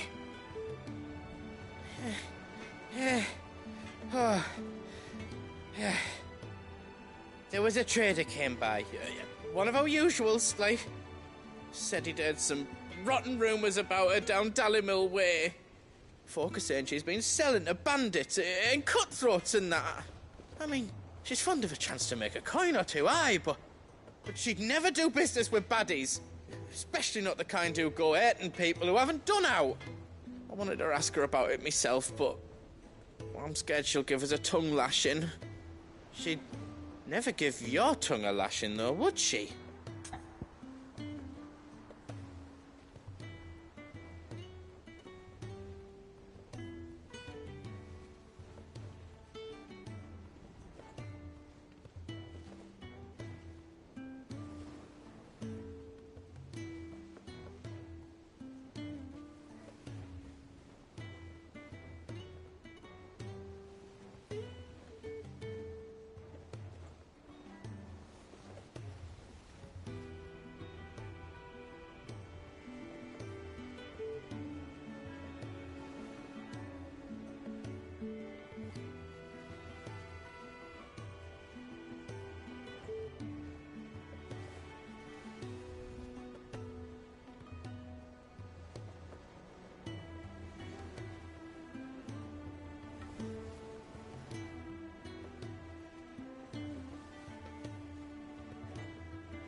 Don't worry. I'll speak to her. Oh, thanks, Clive. You'll let me know what she says, won't you? Of course. I'm sure it's all just a misunderstanding.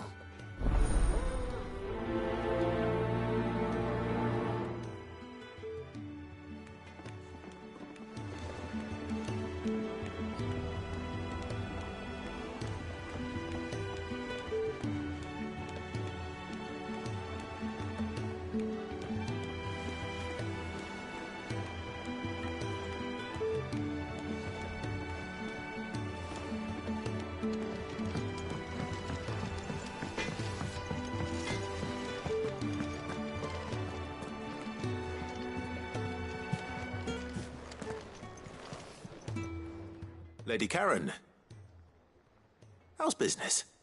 Not nearly as foul as the weather. You're doing good trade then?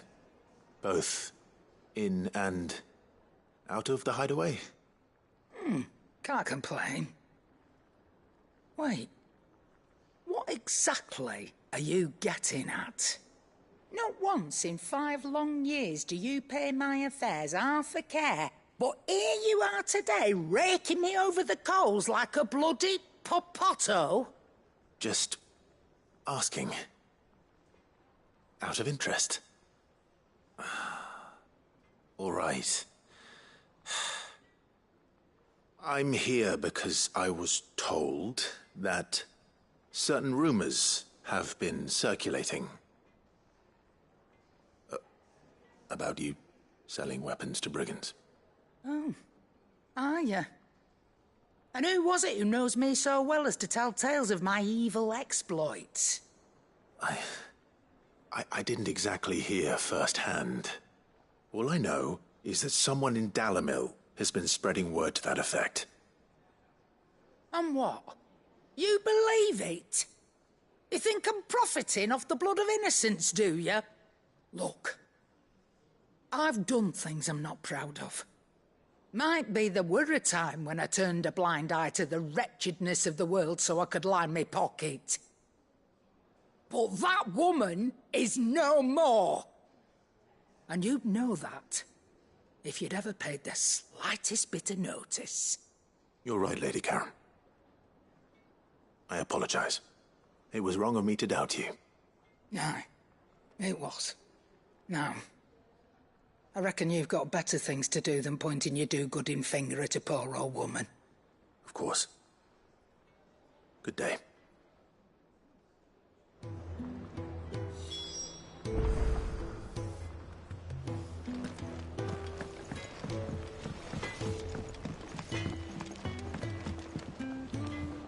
I spoke with Lady Karen. What did she say? That the rumors were unfounded, and that I was a fool for thinking they might hold any truth, along with some other things that made her feelings clear. And while it sounds like she may have done things she regretted in her past, she says those days are behind her. Oh, well, that's good. I knew Nan wasn't caught up in out bad. But why would people say she was? What did she ever do to them? It's not right. No, it's not. But people do things for all sorts of reasons. Perhaps we'll never know. Well, I'm going to find out. That trader, he said they were all talking about her in Dalimil. So that's where I'm going. I'll find someone who'll tell me, you'll see. Are you sure that's wise? Whoever's spreading these rumors means Karen ill. Oh, right. But that's why you'll be coming with me, isn't it, Clive? I suppose it is.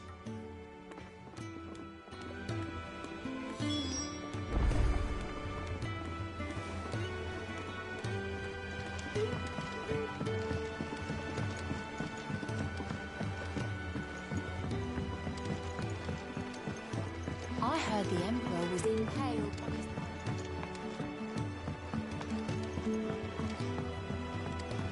We're all gonna die! You hear me? The Akashic are coming What do you reckon we should do? I say we should just tell Miss Shirley. You'll get us all straight. I'm telling you, I can fix them.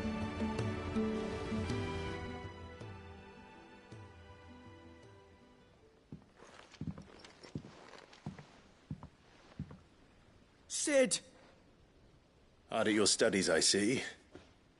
And what is that? It's not a set of scales, is it? No. Of course it isn't. Well, not anymore, it's not. Oh! And just how long hasn't it been one? We're sorry. But we didn't break them. We dismembered them. Just like Miss Mididol showed us. Miss Mididol? And why would she have you dismembering her creations? Because that's the only way to become a ninja-neer.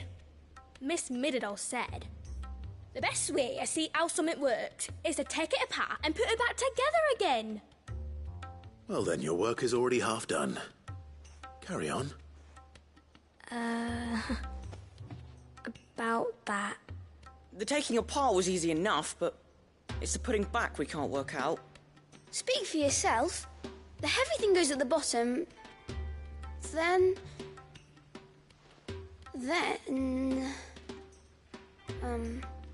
You three need to learn to take responsibility for your actions.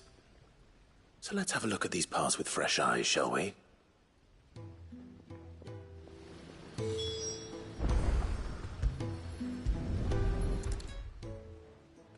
All right. Everything here was once part of Miss Mididol's scales. Every piece has its own role to play, and each is just as important as the others. If even one of them is missing, the scales won't work. So let's think about what those roles might be. You already know one of the pieces, the body. Its role is to support everything else. But what of the others?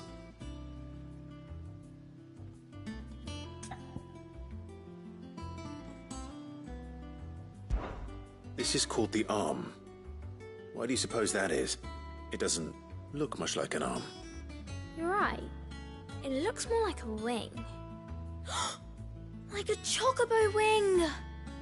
You've ridden a chocobo before, haven't you, Sid? Will you teach me to ride one day? I'll think about it. Now, what do arms do? Hold things. So wait, maybe this arm holds things too? Good thinking. You're on the right track.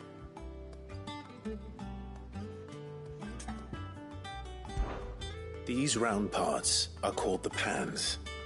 You all know what a pan is, don't you? I do. Molly uses them in the kitchens to fry bangers. But these aren't for frying bangers, you idiot. They're for weighing stuff. But what if I wanted to weigh goods? I don't think he'd fit on that little thing. Probably not. What are the chains for? Holding the pans up? Well spotted. Which means something must hold the chains up in turn.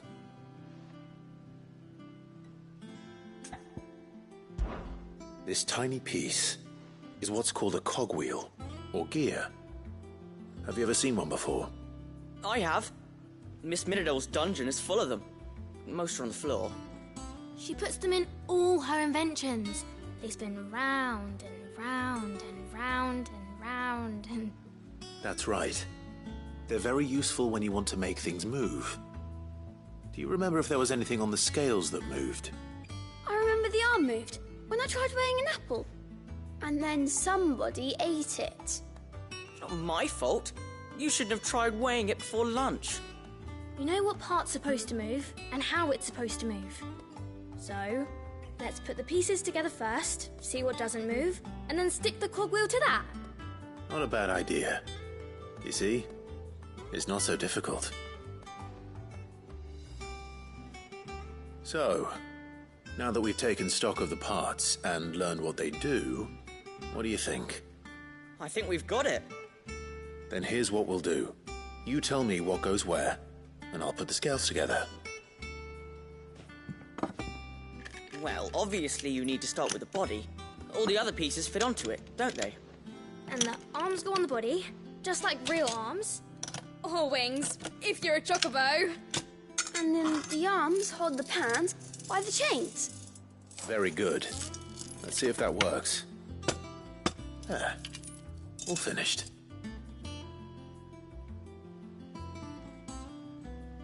Yes! We did it! Well, with Sid's help. Oh, I just put the pieces together.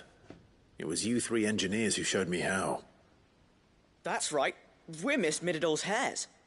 Her heirs? Yeah, heirs for the future. She's showing us her secrets now, so we can help out the hideaway when we're older. What do you think, Sid? Are we almost ready? With a little more help from Miss Midadol and Miss Shirley, I'd say it won't be long at all. You hear that? It won't be long. Until then, though, do try to be honest with Miss Shirley.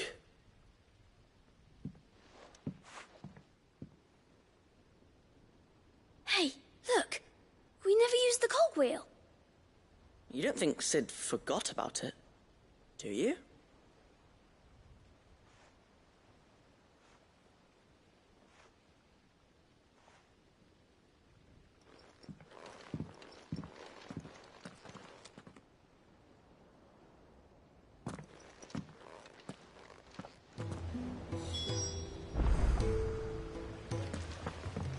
Didn't happen to forget anything, did you, Sid? Didn't happen to forget anything, did you, Sid?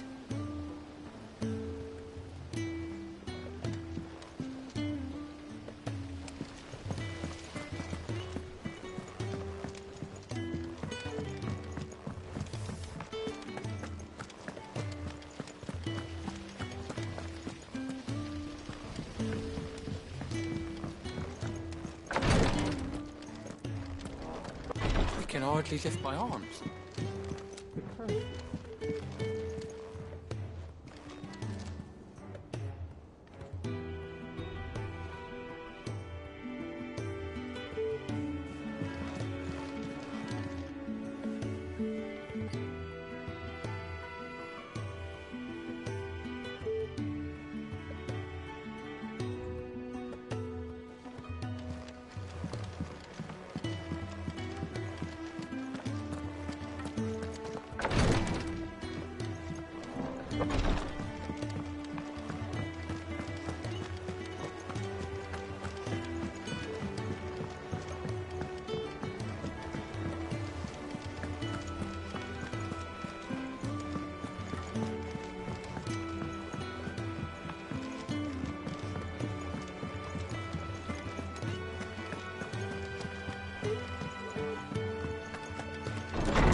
Is a storm coming, Sid? Will there be... Well, did you solve the mystery? It was as you thought. The children had the scales, or the parts of them at least. They dismantled them to see how they worked. Oh, no, Mid will have my head. Thankfully she won't. This might even have been her idea. Although I was the one who ended up teaching the lesson. I'm so sorry, Sid. I know how busy you are. I shall see that the children are properly punished. Please, there's no need. Mid seems to have taken the three of them under her wing. She's even calling them her heirs. She'd have them follow in her footsteps. And her father's. I see. Sid, do you know why Mid has been spending so much time at the hideaway of late? She told me it was because her studies have been interrupted by events in Canva. Is that not true? No, it isn't. The university offered her a commission. In exchange for full tuition, room and board, they asked her to oversee the design of several new war engines. To anyone else it would be an opportunity, but to Mid, who lost both her parents to war, it was a bitter pill. One she was none too keen to swallow. But that should come as no surprise. She's only ever cared about bringing people hope. The very last thing war can be said to do. Which explains her heirs. She's working to give them a better life. And so should I. What's the odd engineering lesson? Ah, you've given them far more than that. And I'm sure they're very grateful.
If Mid is teaching my pupils her secrets, I suppose I should brush up on some of them myself.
It's like a dream. The four of us out walking like we used to. Enjoying this, are you? Gav and the others could be in danger as we speak. You're right. I'm sorry. Yote is a fine scout. If Canva was attacked, she will already have begun gathering information. Tabor isn't far. We should pick up the pace.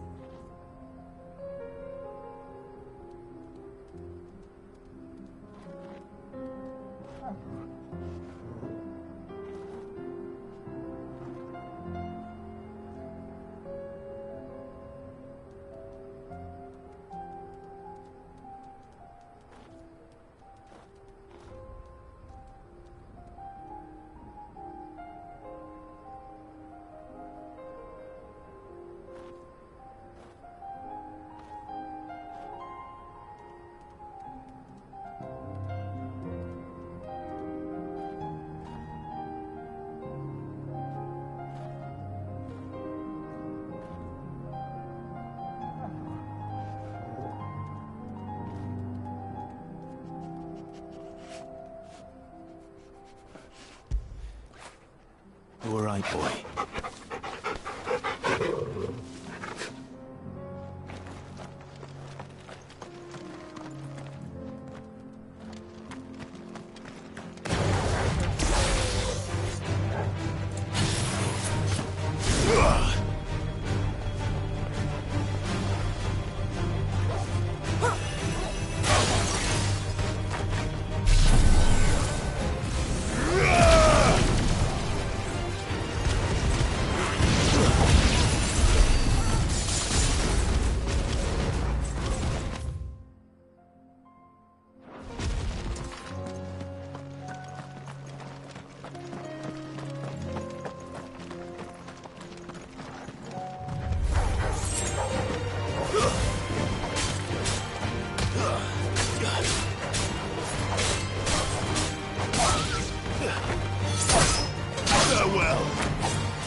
We can use the ruins to cross the ravine.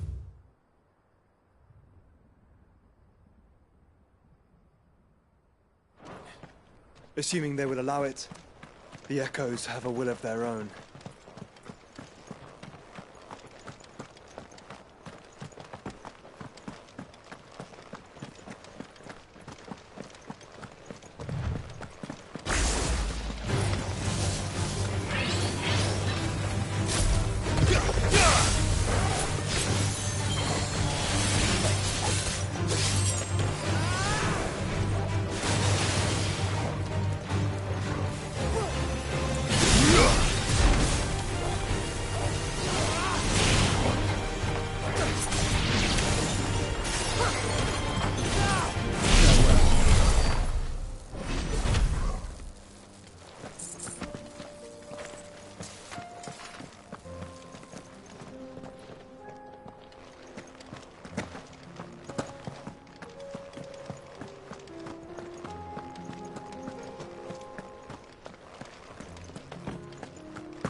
Tell us about Yote, Joshua. She's strong-willed, loyal, and deadly with a blade. Much like Clive, but with manners.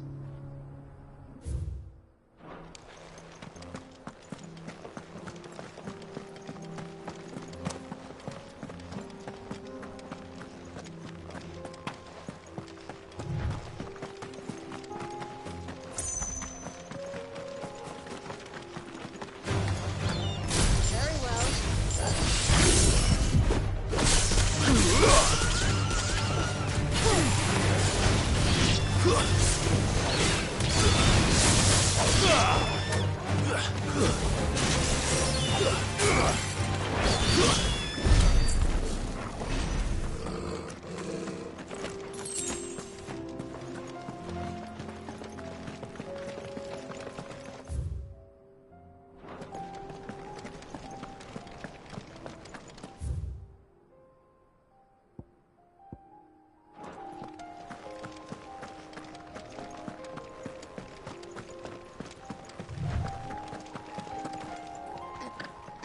I do.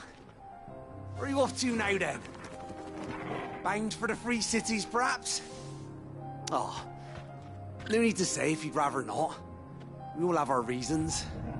Ain't exactly feeling like sharing with strangers myself at the mo. Truth be told, I could do with a bit of inspiration. Don't know which way to turn no more. Was doing a roaring trade back in Oriflamme. Right up until the poor Drake lost her noggin. So, thought I'd try me luck in the desert. And the Fang went the same way. And don't get me started on the mess in the bloomin' Dominion. Suppose I could try Canberra next. But knowing my luck, the old place be crawling with the works before I'd even sat out me stall. As I always say, where there's crisis, there's opportunity. The opportunity to mint Gil, that is. So, where to next? Is there any money to be made in Ash? Do orcs even carry Gil?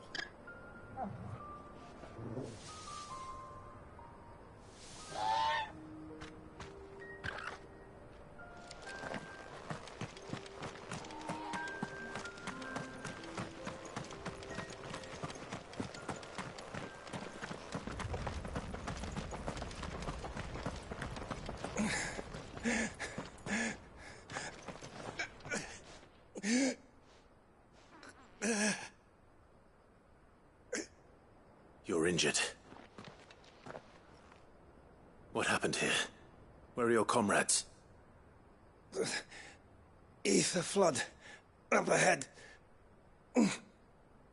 It swallowed our camp while we slept. My own men did this. Turned every last one of them. There's a village not far from here. Tabor. The people were kind to us. It's only a matter of time before they won't stand a chance. We can't let those monsters reach the...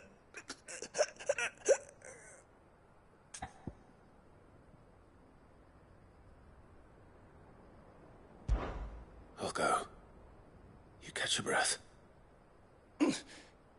Thank you. Our encampment is up ahead. Just off the track. They must not reach Tabor. Forgive me, Lord Kuka. Rest well, soldier.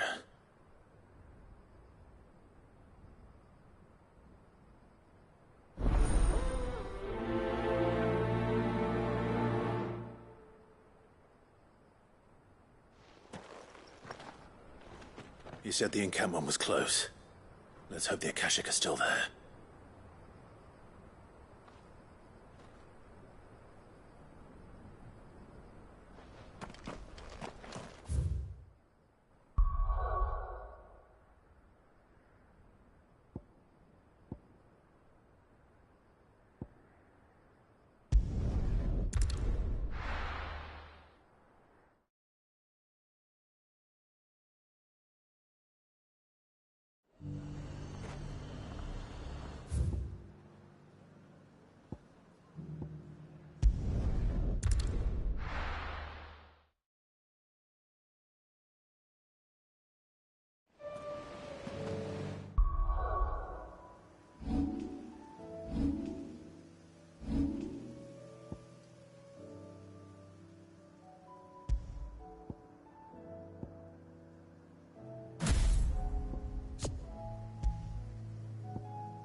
Hippocrates said I should be able to find what I'm looking for somewhere nearby.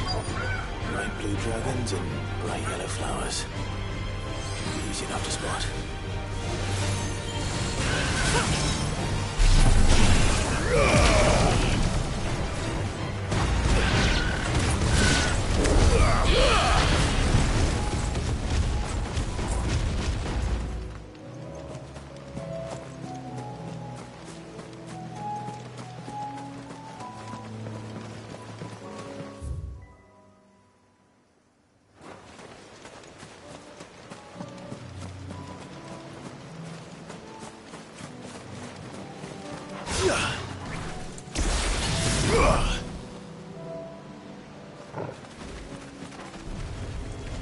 This must be our wyvern.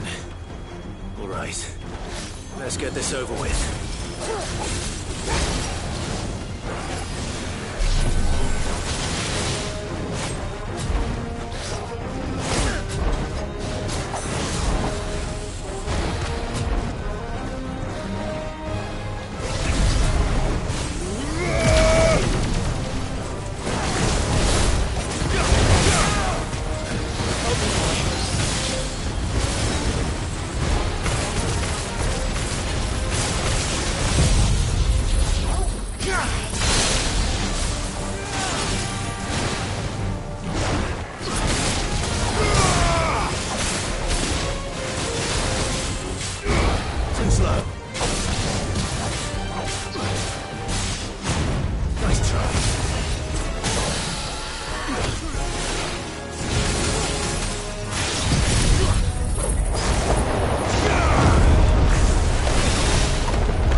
That's the wyvern's liver. Now I just need to find the herbs. Bright yellow with a heady scent.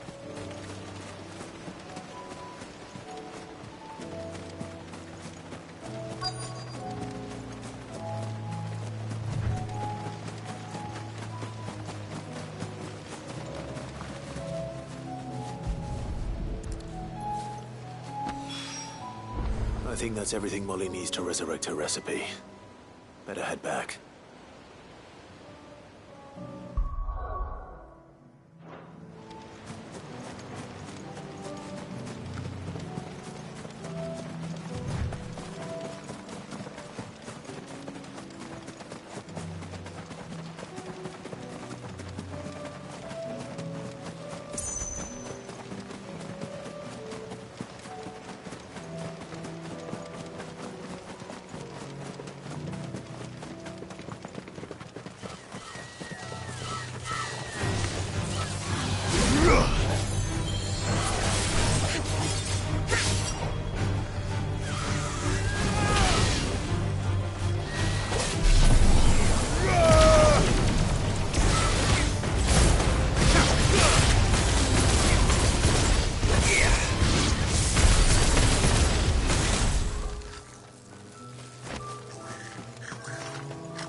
Ready, go?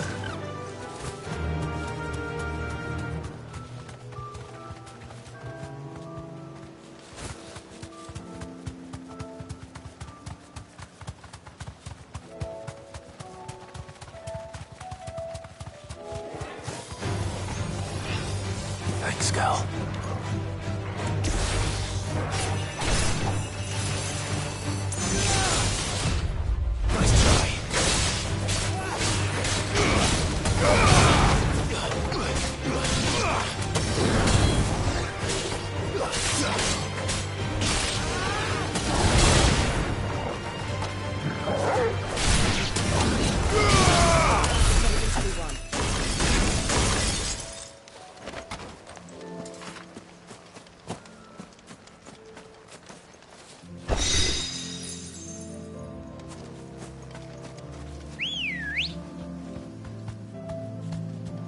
Good girl.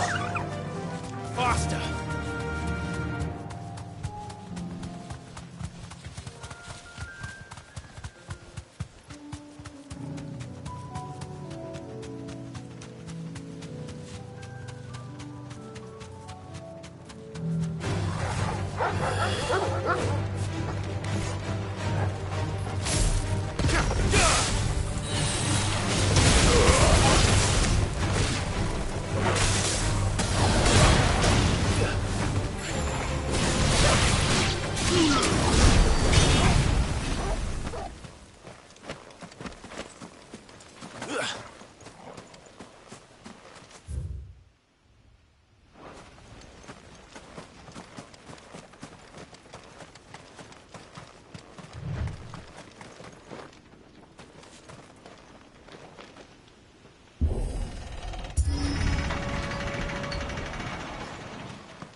this way.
That's better.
This one's awake.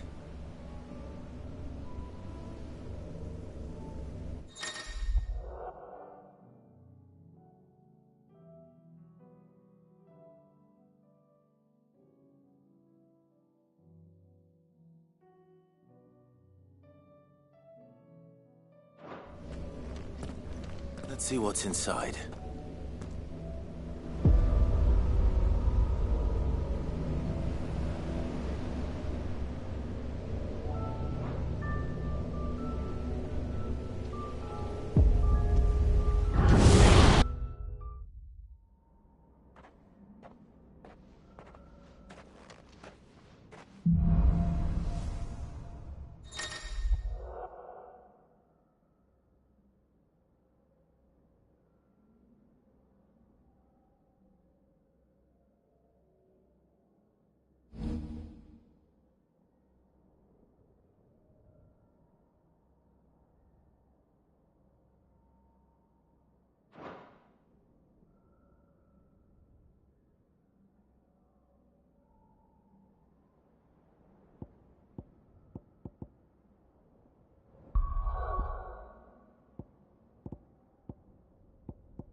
Mindless though they are, an Akashic horde large enough to besiege the free cities is not to be trifled with. We must proceed with caution. Mindless though they are, an Akashic horde large enough to besiege the free cities is not to be trifled with. We must proceed with caution.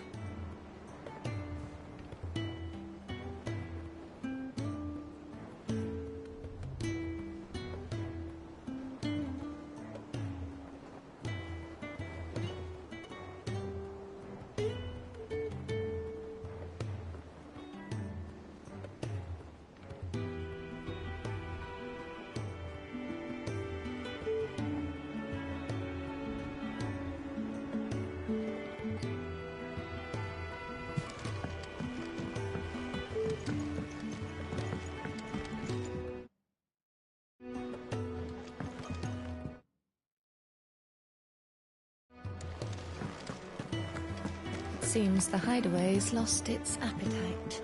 Can you blame them? So, did you have that word with Tomes then? I did, and he was as helpful as ever. He told me exactly where to look, in fact.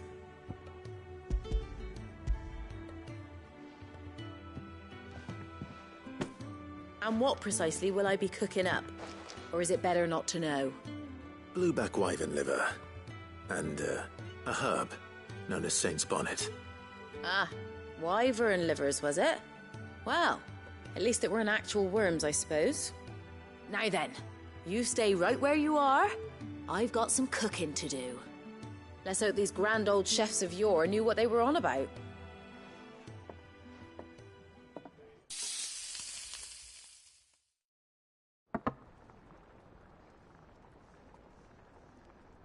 And here we have it. Fried mortress of skyworm. Ivan's offered to make sure it's fit for consumption. Well, I say offered. He as good as begged. And rightly so. Is there any higher honor than partaking in a slice of culinary history?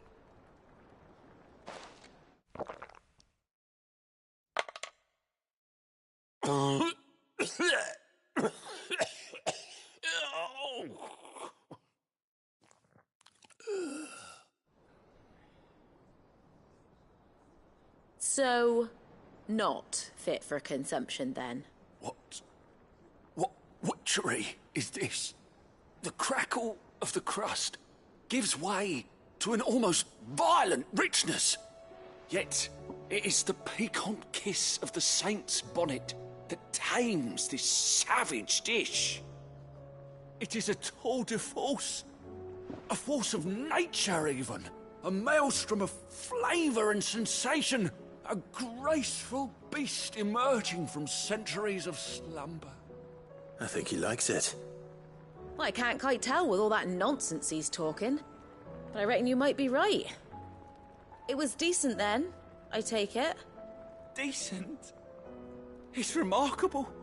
And I defy any man to say a word to the contrary.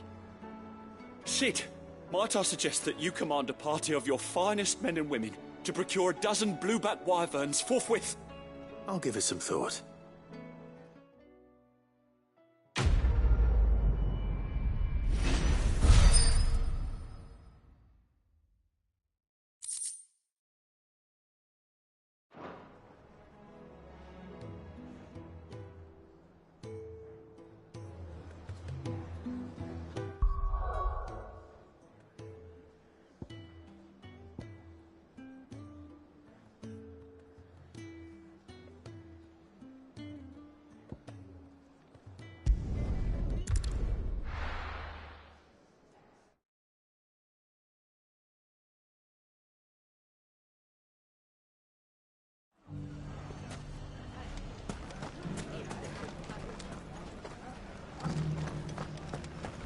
Bandits, maybe.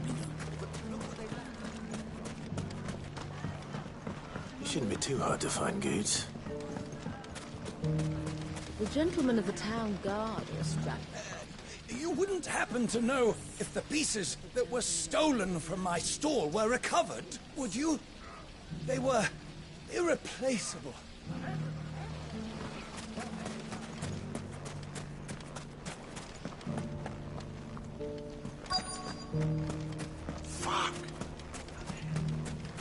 The finest sell swords in... Could be I know something more. Clive, listen! I found someone who says he's heard the rumours about Nan. Have you? Go on. Tell him what you told me. All right. It's like I said. A wizened old crone by the name of Karen's been selling steel to whoever will pay her price, be they knight or knave. Says the more swords and spears she puts in people's hands, the more war they'll wage. And the more war being waged, the more call for swords and spears.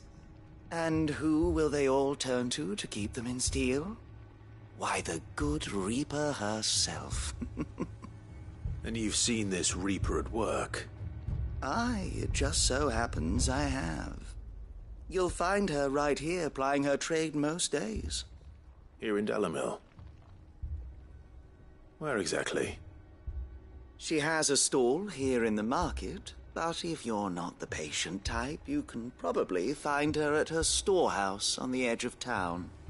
But it'd be a bolder man than me that braved that particular nest of vipers. Feeling bold, traveler? I hope so, for your sake. Now, if that's all, I have places to be. Sorry to have kept you. You don't think Nan's the Reaper, do you? Not unless she's discovered the secret of how to be in two places at once. Eh? What do you mean? Lady Karen hasn't left the hideaway in weeks. So who has been running this stall he spoke of? Good question. I'll go and have a look. And I'll visit this storehouse on the edge of town. All right, but be careful, Clive. You too, Goots.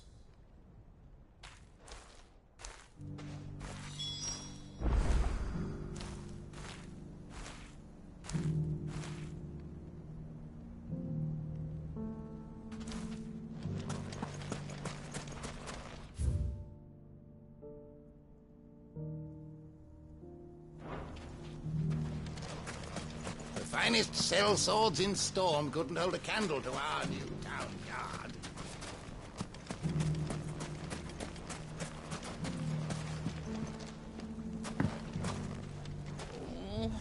If only everyone here didn't have to look so... Fuck.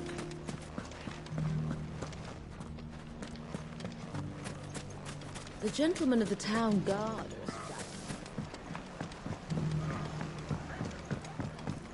What a mess. Where do we even... It has long been my habit to keep a watchful eye on the comings and goings around Dalimil. I shall continue to do so, that our people might be warned of any further attacks. I pray that you continue to play your part too, not of outlaw, but of hero to the hopeless.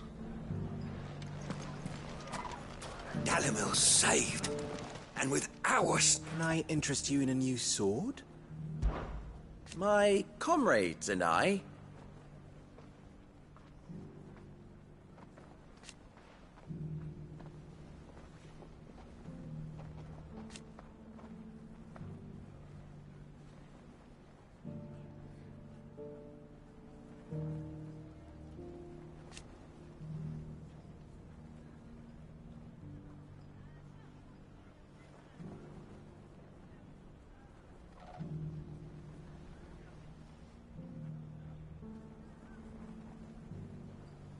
And defend Dalimil we shall.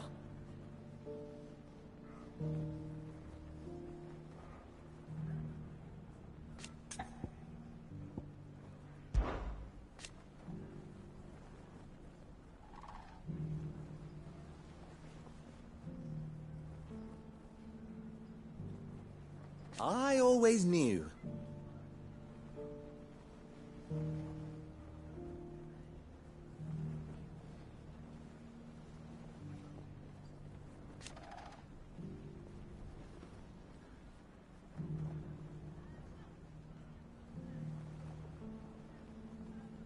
Meanwhile...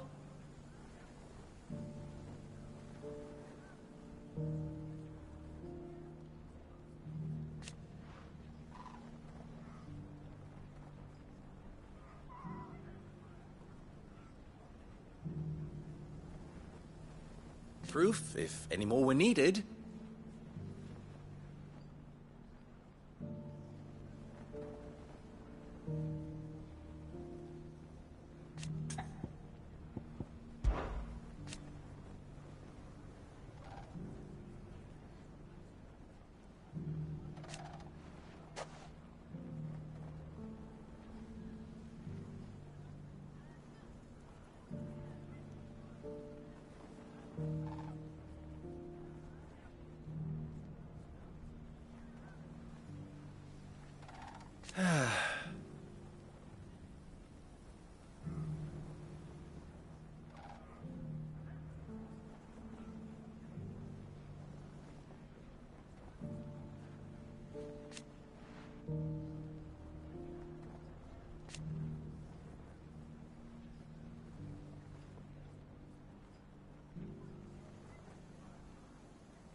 But something tells me...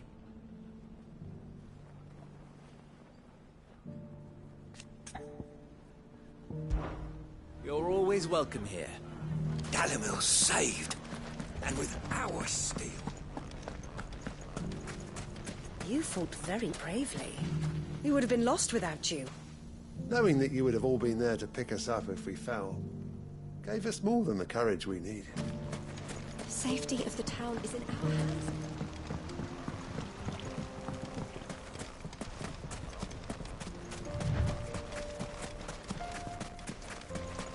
Time to brave the Viper's Nest.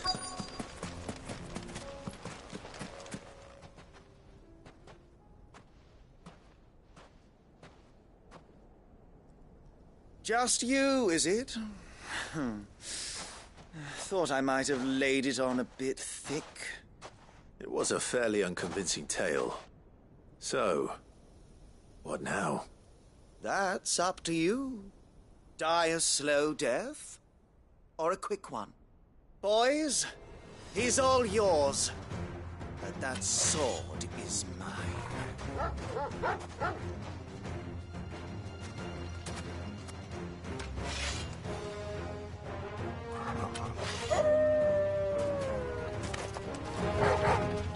Leave now and we can pretend this didn't happen.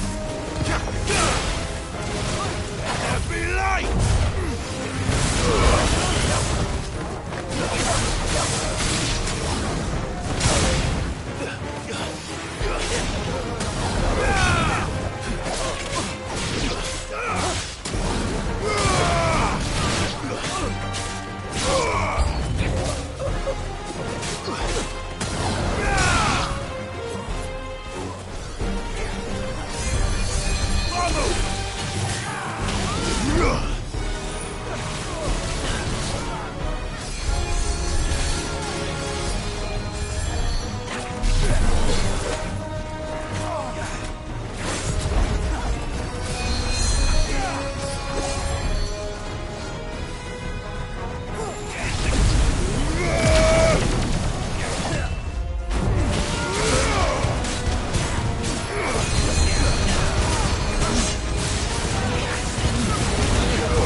done it now.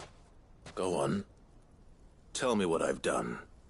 When the Borgwyn finds out you've killed his men, he'll have your head.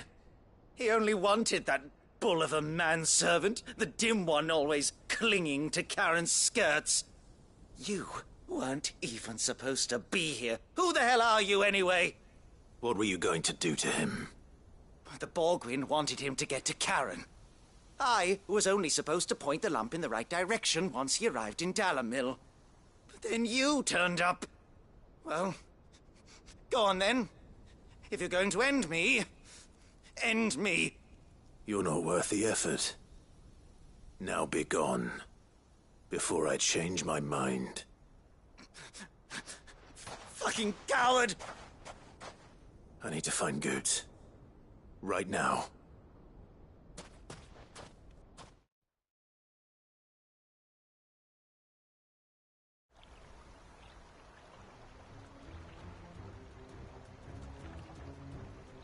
Get your filthy paws off me, you naughty-pated lout! Stop calling me names!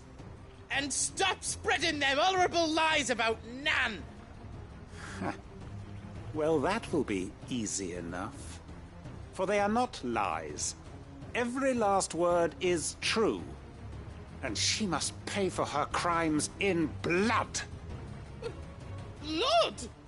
Goot, are you all right? He's gonna kill Nan! He said she had to pay in blood! After what she did, it is only right. She ruined my life and the lives of countless others. That loathsome harpy's very existence is a crime, and I will not allow it to continue. Goots, was it? I have no quarrel with you. Only with your employer. Run along now. You need not pay for her sins. No. No? I don't care what she did. I won't let you hurt Nan. Promise me you won't hurt her, or I'll kill you myself! Goots, no. Enough, all of you! Karen. But how did you? You're a sight less clever than you think you are, the pair of you. Did you think I wouldn't notice the two of you slinking off together?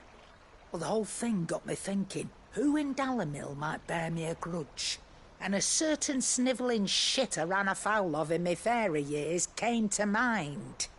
Though it was just Bogan back then, wasn't it? I thought the years might have taught you some sense, but I see you're the same pants-pissing craven you've always been. What was it we called you? Wet legs? You bitch!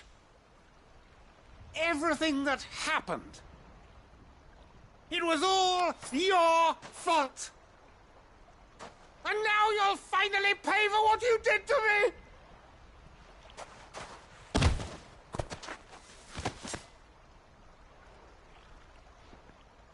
Goots, you... If you want a piece of Nan, you'll have to go through me. Fuck! You great galoot. Out of the way, I can handle this myself. So, wet legs, you remember what you told me when we last met? An eye for an eye. Wise words, Sam. Wise words. And now, it's time to collect.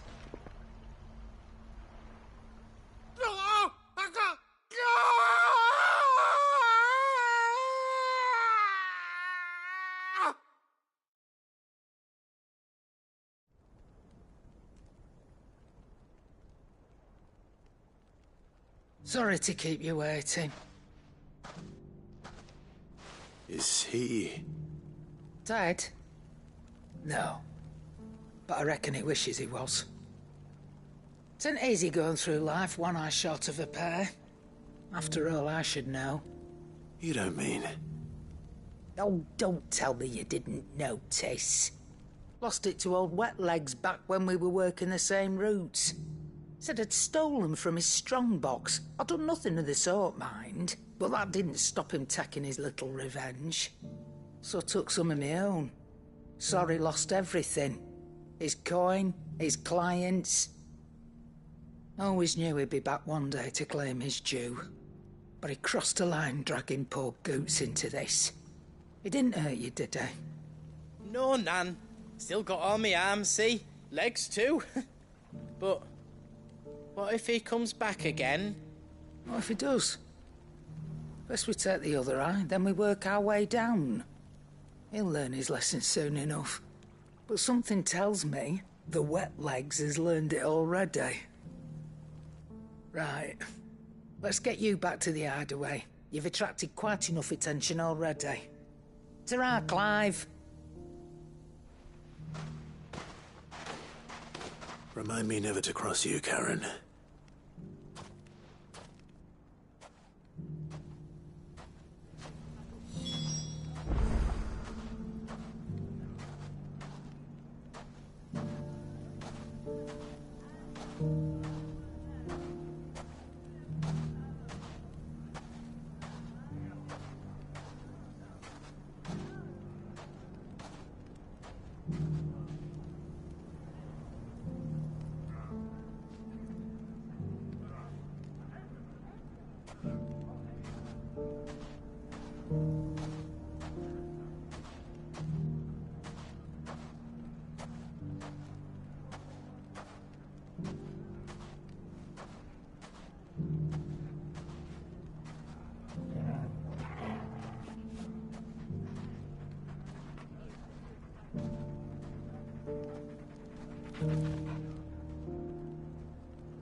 nothing like a dish of cold vengeance to foul the gut. I'm sorry, Nan. I didn't mean to make things worse. I just thought I had to protect you. Like you've protected me. Aye, well, someone had to. Your parents certainly didn't give a whit for your well-being. Reckon the both of us would be worse off if I'd not taken you on. You've always been me right eye, Goots. And I'd have you stay that way. So don't you dare go looking for trouble again. Well, I will. If you ever need help, I'll do it again and again, and you can't stop me. Why, you big lump. Fine. Play the hero if it makes you happy. Thanks, Nan. I won't let you down.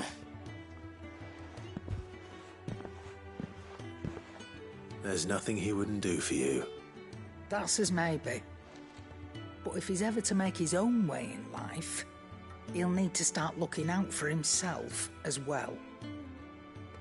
Till then, he'll need people to watch his back, just like you did in Dalamil. Don't think I didn't appreciate that. Of course. His family. Stop it. You make me one good eye, mister. I don't go thinking that'll do you any favours. A potion today'll cost you the same as it did yesterday.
Did you see that?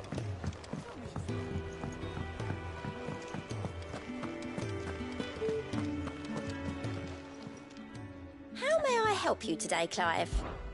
Come to claim your just desserts?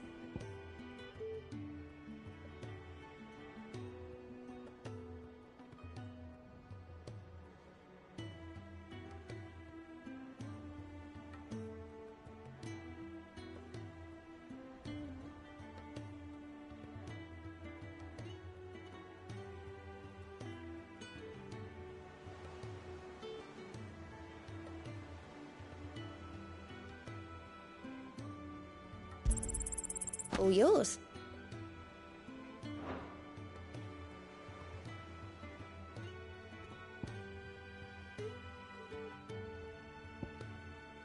Come again. I may have more for you.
beast isn't to be trifled with.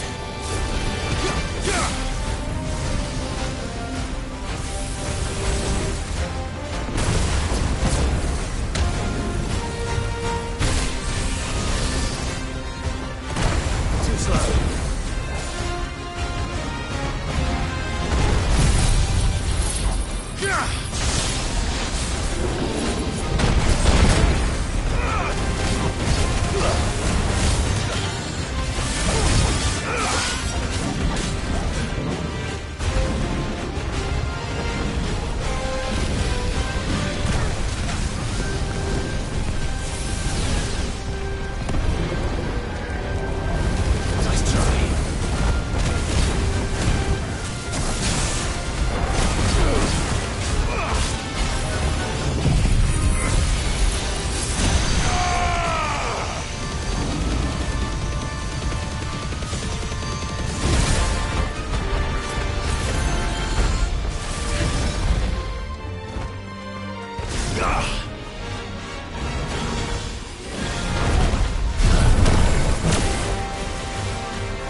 definitely not to be trifled with.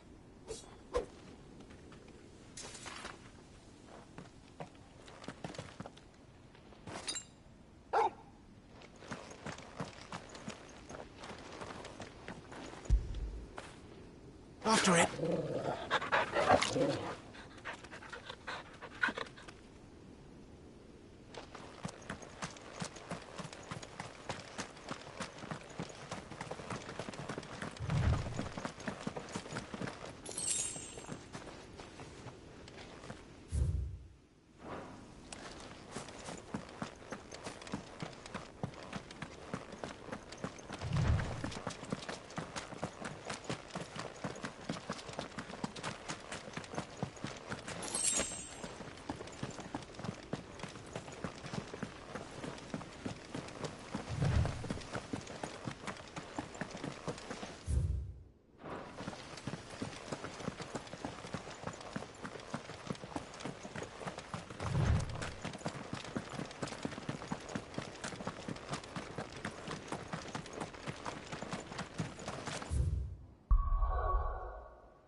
I'm all for making this town a welcoming place.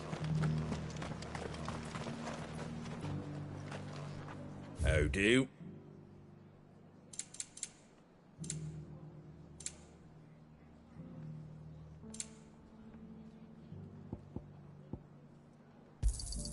Thanks very much. Much obliged.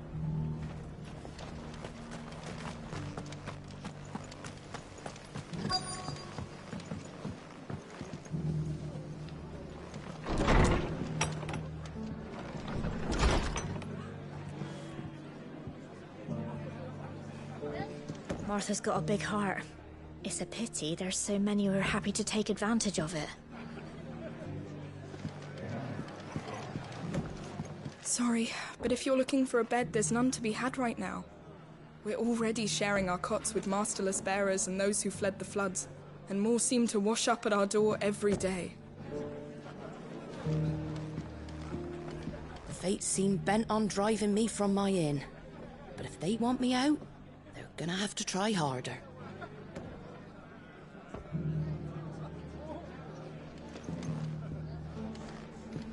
Have you heard the latest from Twinside?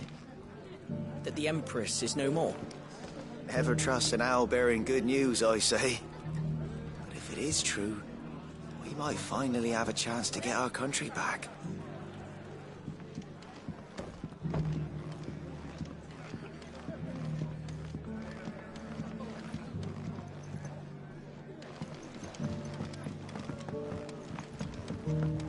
My lord Marquis, is that you? It is you. Then you received my letter. I am Sebastian Rutherford, Chief Steward of your Lord Uncle's estate. Of course. We met once before. Yes, my lord. Thank you for coming. And what was so sensitive that you couldn't put it in writing? 1,000 apologies, my lord. I did not mean to offend. I merely... It's all right. Continue. I am here at Martha's Rest, at the behest of your Lord Uncle, tasked with learning what I am able of the realm's current state of affairs. And what I have learned is grim. The fall of the Mother Crystals has left Storm in a state of utter disarray. The subsequent darkening of the heavens has only made things worse. Akashic attacks, once unthinkable, are now commonplace.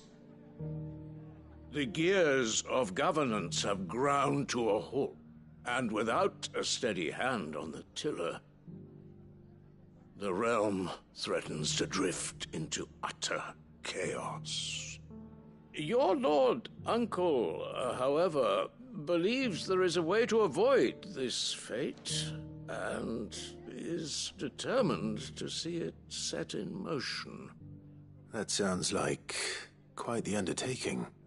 It is. Hence my having enlisted the aid of several colleagues serving the 7 high houses. Alas... Alas? I have lost contact with 2 of those colleagues already. They are both able-bodied and trained in the sword, yet in these dark times, even that may not prove sufficient to keep a man safe on the road. So you want me to find them? I'll need to know where they went. One I sent to investigate the Republic, the other the old Imperial capital of Oriflamme. That doesn't exactly narrow it down. I suppose I'll start in Dalimil and work my way east. Thank you, my lord. I shall pray for your success and safety.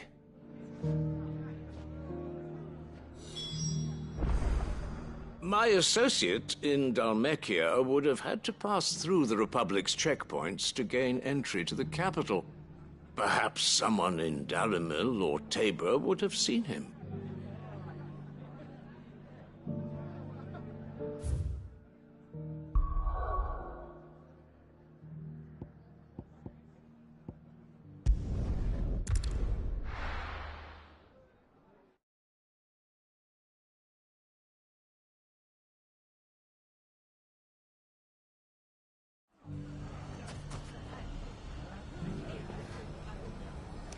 It's not going to be easy finding one man in an entire republic.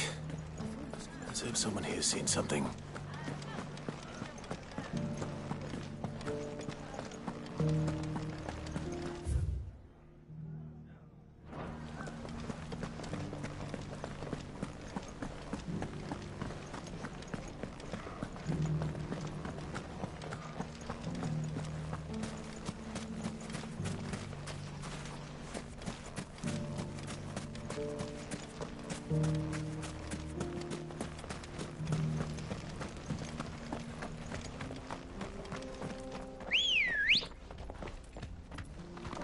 Let's go.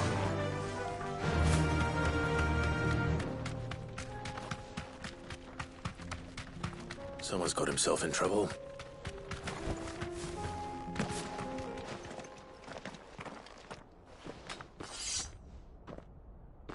I don't see your master here, so you can start by giving us all the coppers in your purse. I already told you, I have nothing. Then maybe we'll take that pretty outfit and the steel you're wearing. Please! These men are trying to rob me! I'll deal with this. Thank you. You that one's master, then? If you'd kindly pay the coin he owes us, we can pretend you didn't draw your blade on Republican soldiers. Or you can go back to your garrison and I won't report you to your captain. Oh, you're more than welcome to. He hasn't had many visitors since we slit his throat.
Farewell.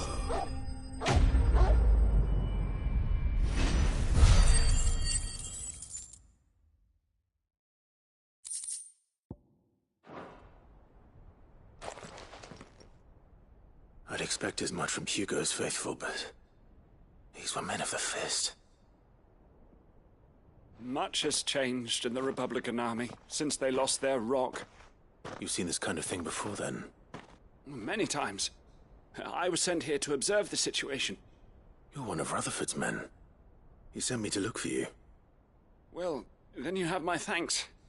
I fancy I could defend myself against one, perhaps two, but a whole regiment. I arrived in Dalimil several days ago, but when I called upon the captain of the local garrison to make inquiries, his men confiscated my effects and locked me in a cell. The captain is no more, and his men make the rules now. Fortunately, I was able to bribe my way free, only to be stopped again by those soldiers you so kindly dispatched. What of the Fist's central command? Surely they wouldn't allow such lawlessness amongst their ranks. I would imagine they are unaware of it. Most of the army has fallen back to the capital and hunkered down behind her walls.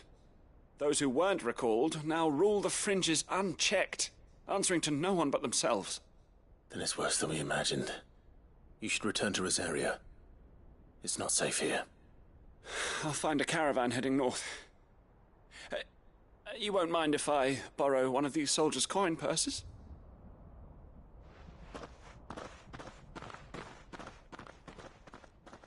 Not at all. Now, to find this second associate of Rutherford's. If he was bound for Oriflamme, I'll start at Northreach and see if I can pick up his trail.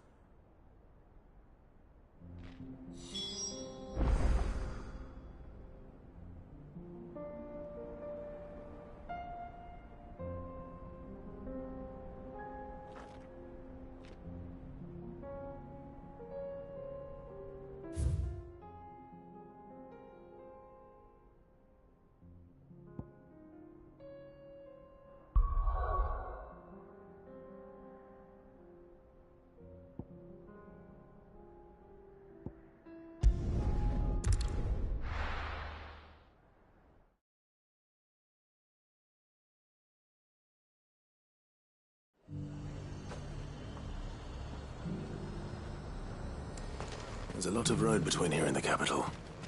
Rutherford's man could be anywhere.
What happened here? If you're with the others, they've already relieved me of my belongings. I'm not. I'm looking for someone who was sent here by a man named Rutherford. And then you found him. I am Alistair Rockford, attendant to the Lady Ariane of House Wellesley. Of the 7 high houses of Rosaria. It's been a long time since last I saw my great-aunt. Is she well? My Lord Marquis? Yes. Yes, she is. The Lady Dowager has granted me leave to assist your Uncle Stuart. I was on my way back from the old capital when I saw some villagers being robbed on the road here. Bandits? They looked more like field hands, but it didn't matter in the end. I did what I could to help the victims, but all it earned me was a pommel to the temple. Which way did they go? South, toward the gate. All right. I'll take care of them. Founder knows I've met enough of their kind. You head back to Northreach, visit the Vale, tell them I sent you. Thank you. I shall. Founder be your shield.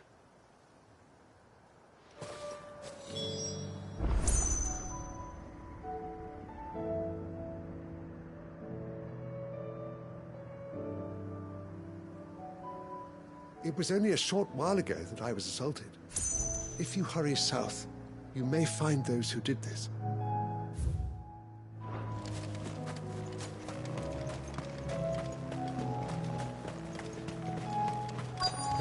They just couldn't resist, could they?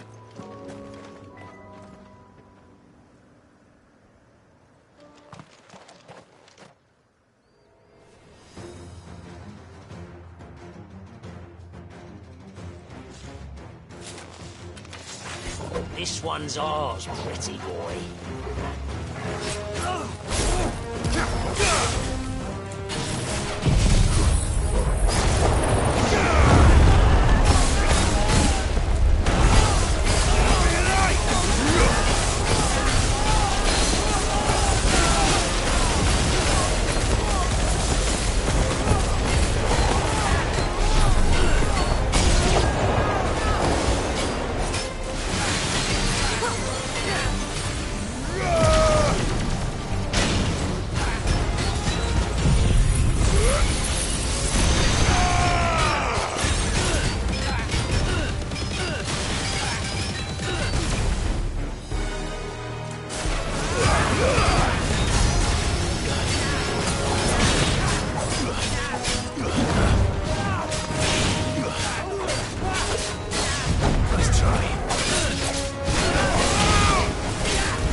Make for the town while you can. There may be more bandits nearby. You don't need to tell me twice. Many thanks, traveler. This looks to be all of them. I thought I told you to make for the Vale. And stand by as ill might befall the heir to the ducal throne. It's just Clive, and I'm fine. Which is more than can be said for you. I will survive. Strange that the garrison wouldn't intervene in such a brazen attack so close to their gates. The garrison have their hands full inside the city. Some days they don't even send out patrols. There are few hands left to work the fields, and even fewer to transport the grain. The market stalls are nearly bare, and the price for what remains is exorbitant. It's not uncommon to see a fight break out over a crust of bread. When I said the ones who attacked me didn't have the look of bandits, I meant it. They were probably just desperate. Rockford, listen to me. If you are to continue your investigation, you first need to seek the attention of a healer. Of course. I shall return to Northreach right away. But allow me to thank you first. Had you not happened along, Don't thank me. Thank Rutherford. It was he who sent me. I suppose he'll be wondering where I've got to. I shall send a Pistolus as soon as I'm able. Good day.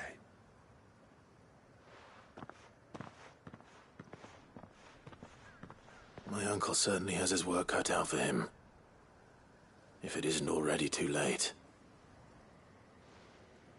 I should go and tell Rutherford that his colleagues are still in one piece.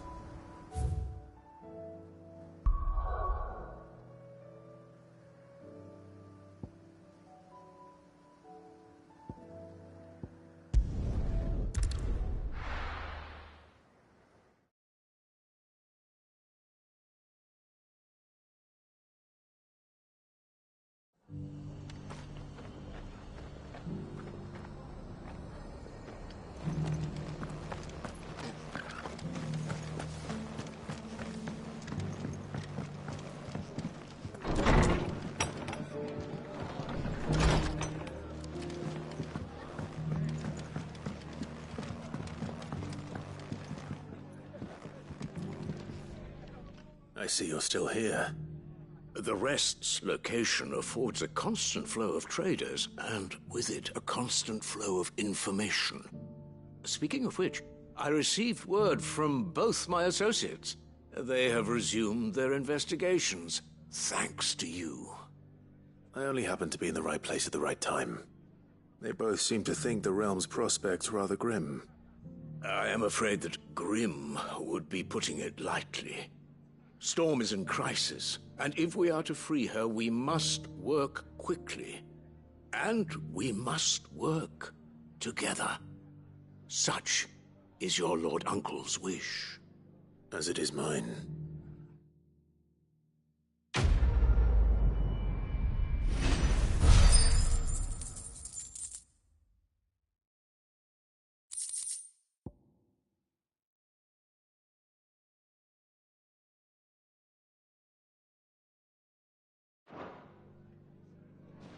I will see that your Lord Uncle is made aware of the situation in both Dalmekia and Sanbrek.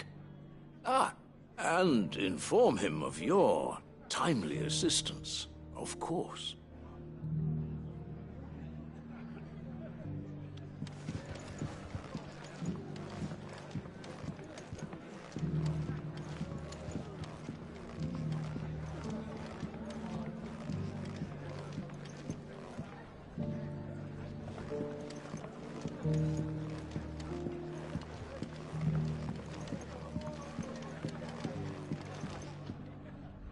I will see that your Lord Uncle is made aware of the situation in both Dalmekia and Sanbrek.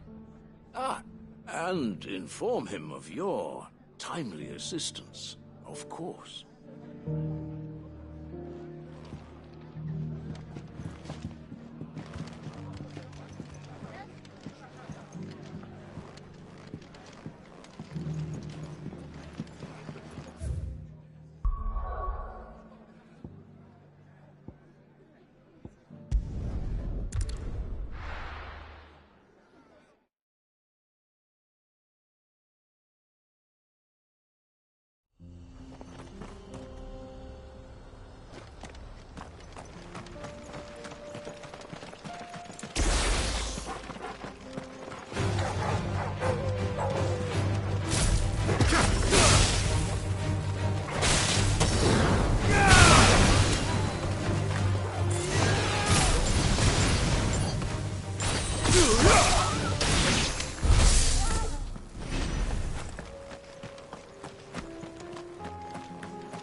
Another ether flood.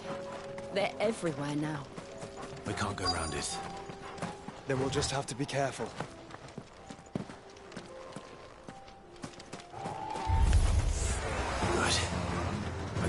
time.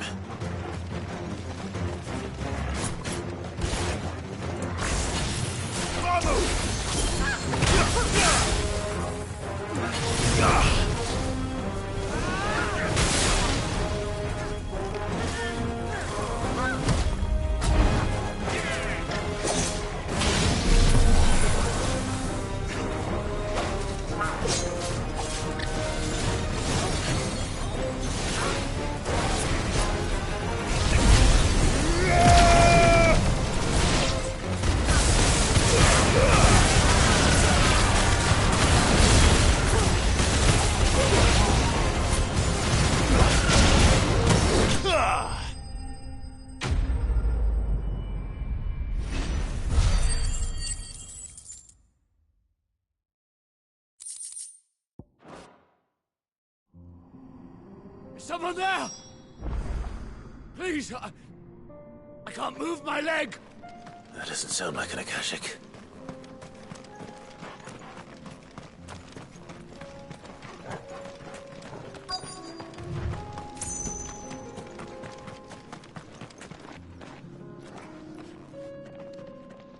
You're with the battalion? I am. I heard the fighting. Are the others? Taken care of. One of your brothers-in-arms told me what happened and asked for help. Another survivor?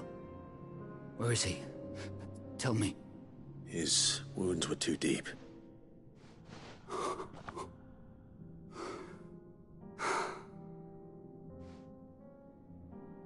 He was right to send you. Those things you slew are no longer my brothers. Tabor is safe thanks to you. Here, you've earned it.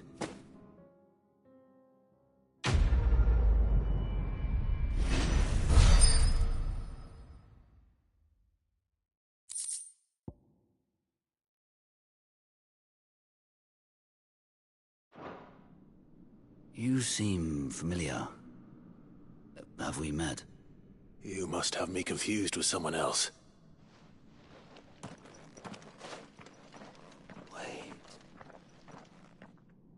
That scar. Son of a whore. You're Sid. I was there, in Cosnis, when you killed my brothers. I was there in Rosalith, when you killed my commander. My war with Hugo Kupka is over. I bear no ill will toward those who followed him. And what of my ill will? Coward! Draw your steel. Lord Kupka shall be avenged!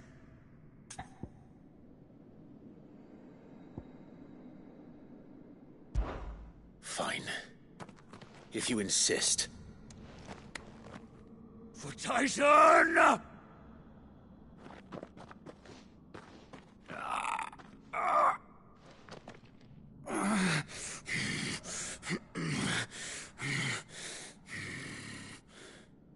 You're in no fit state to fight.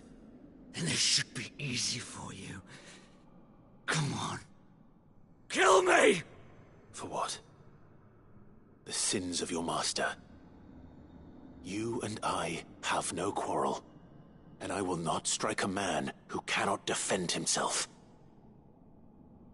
No. I won't be deceived.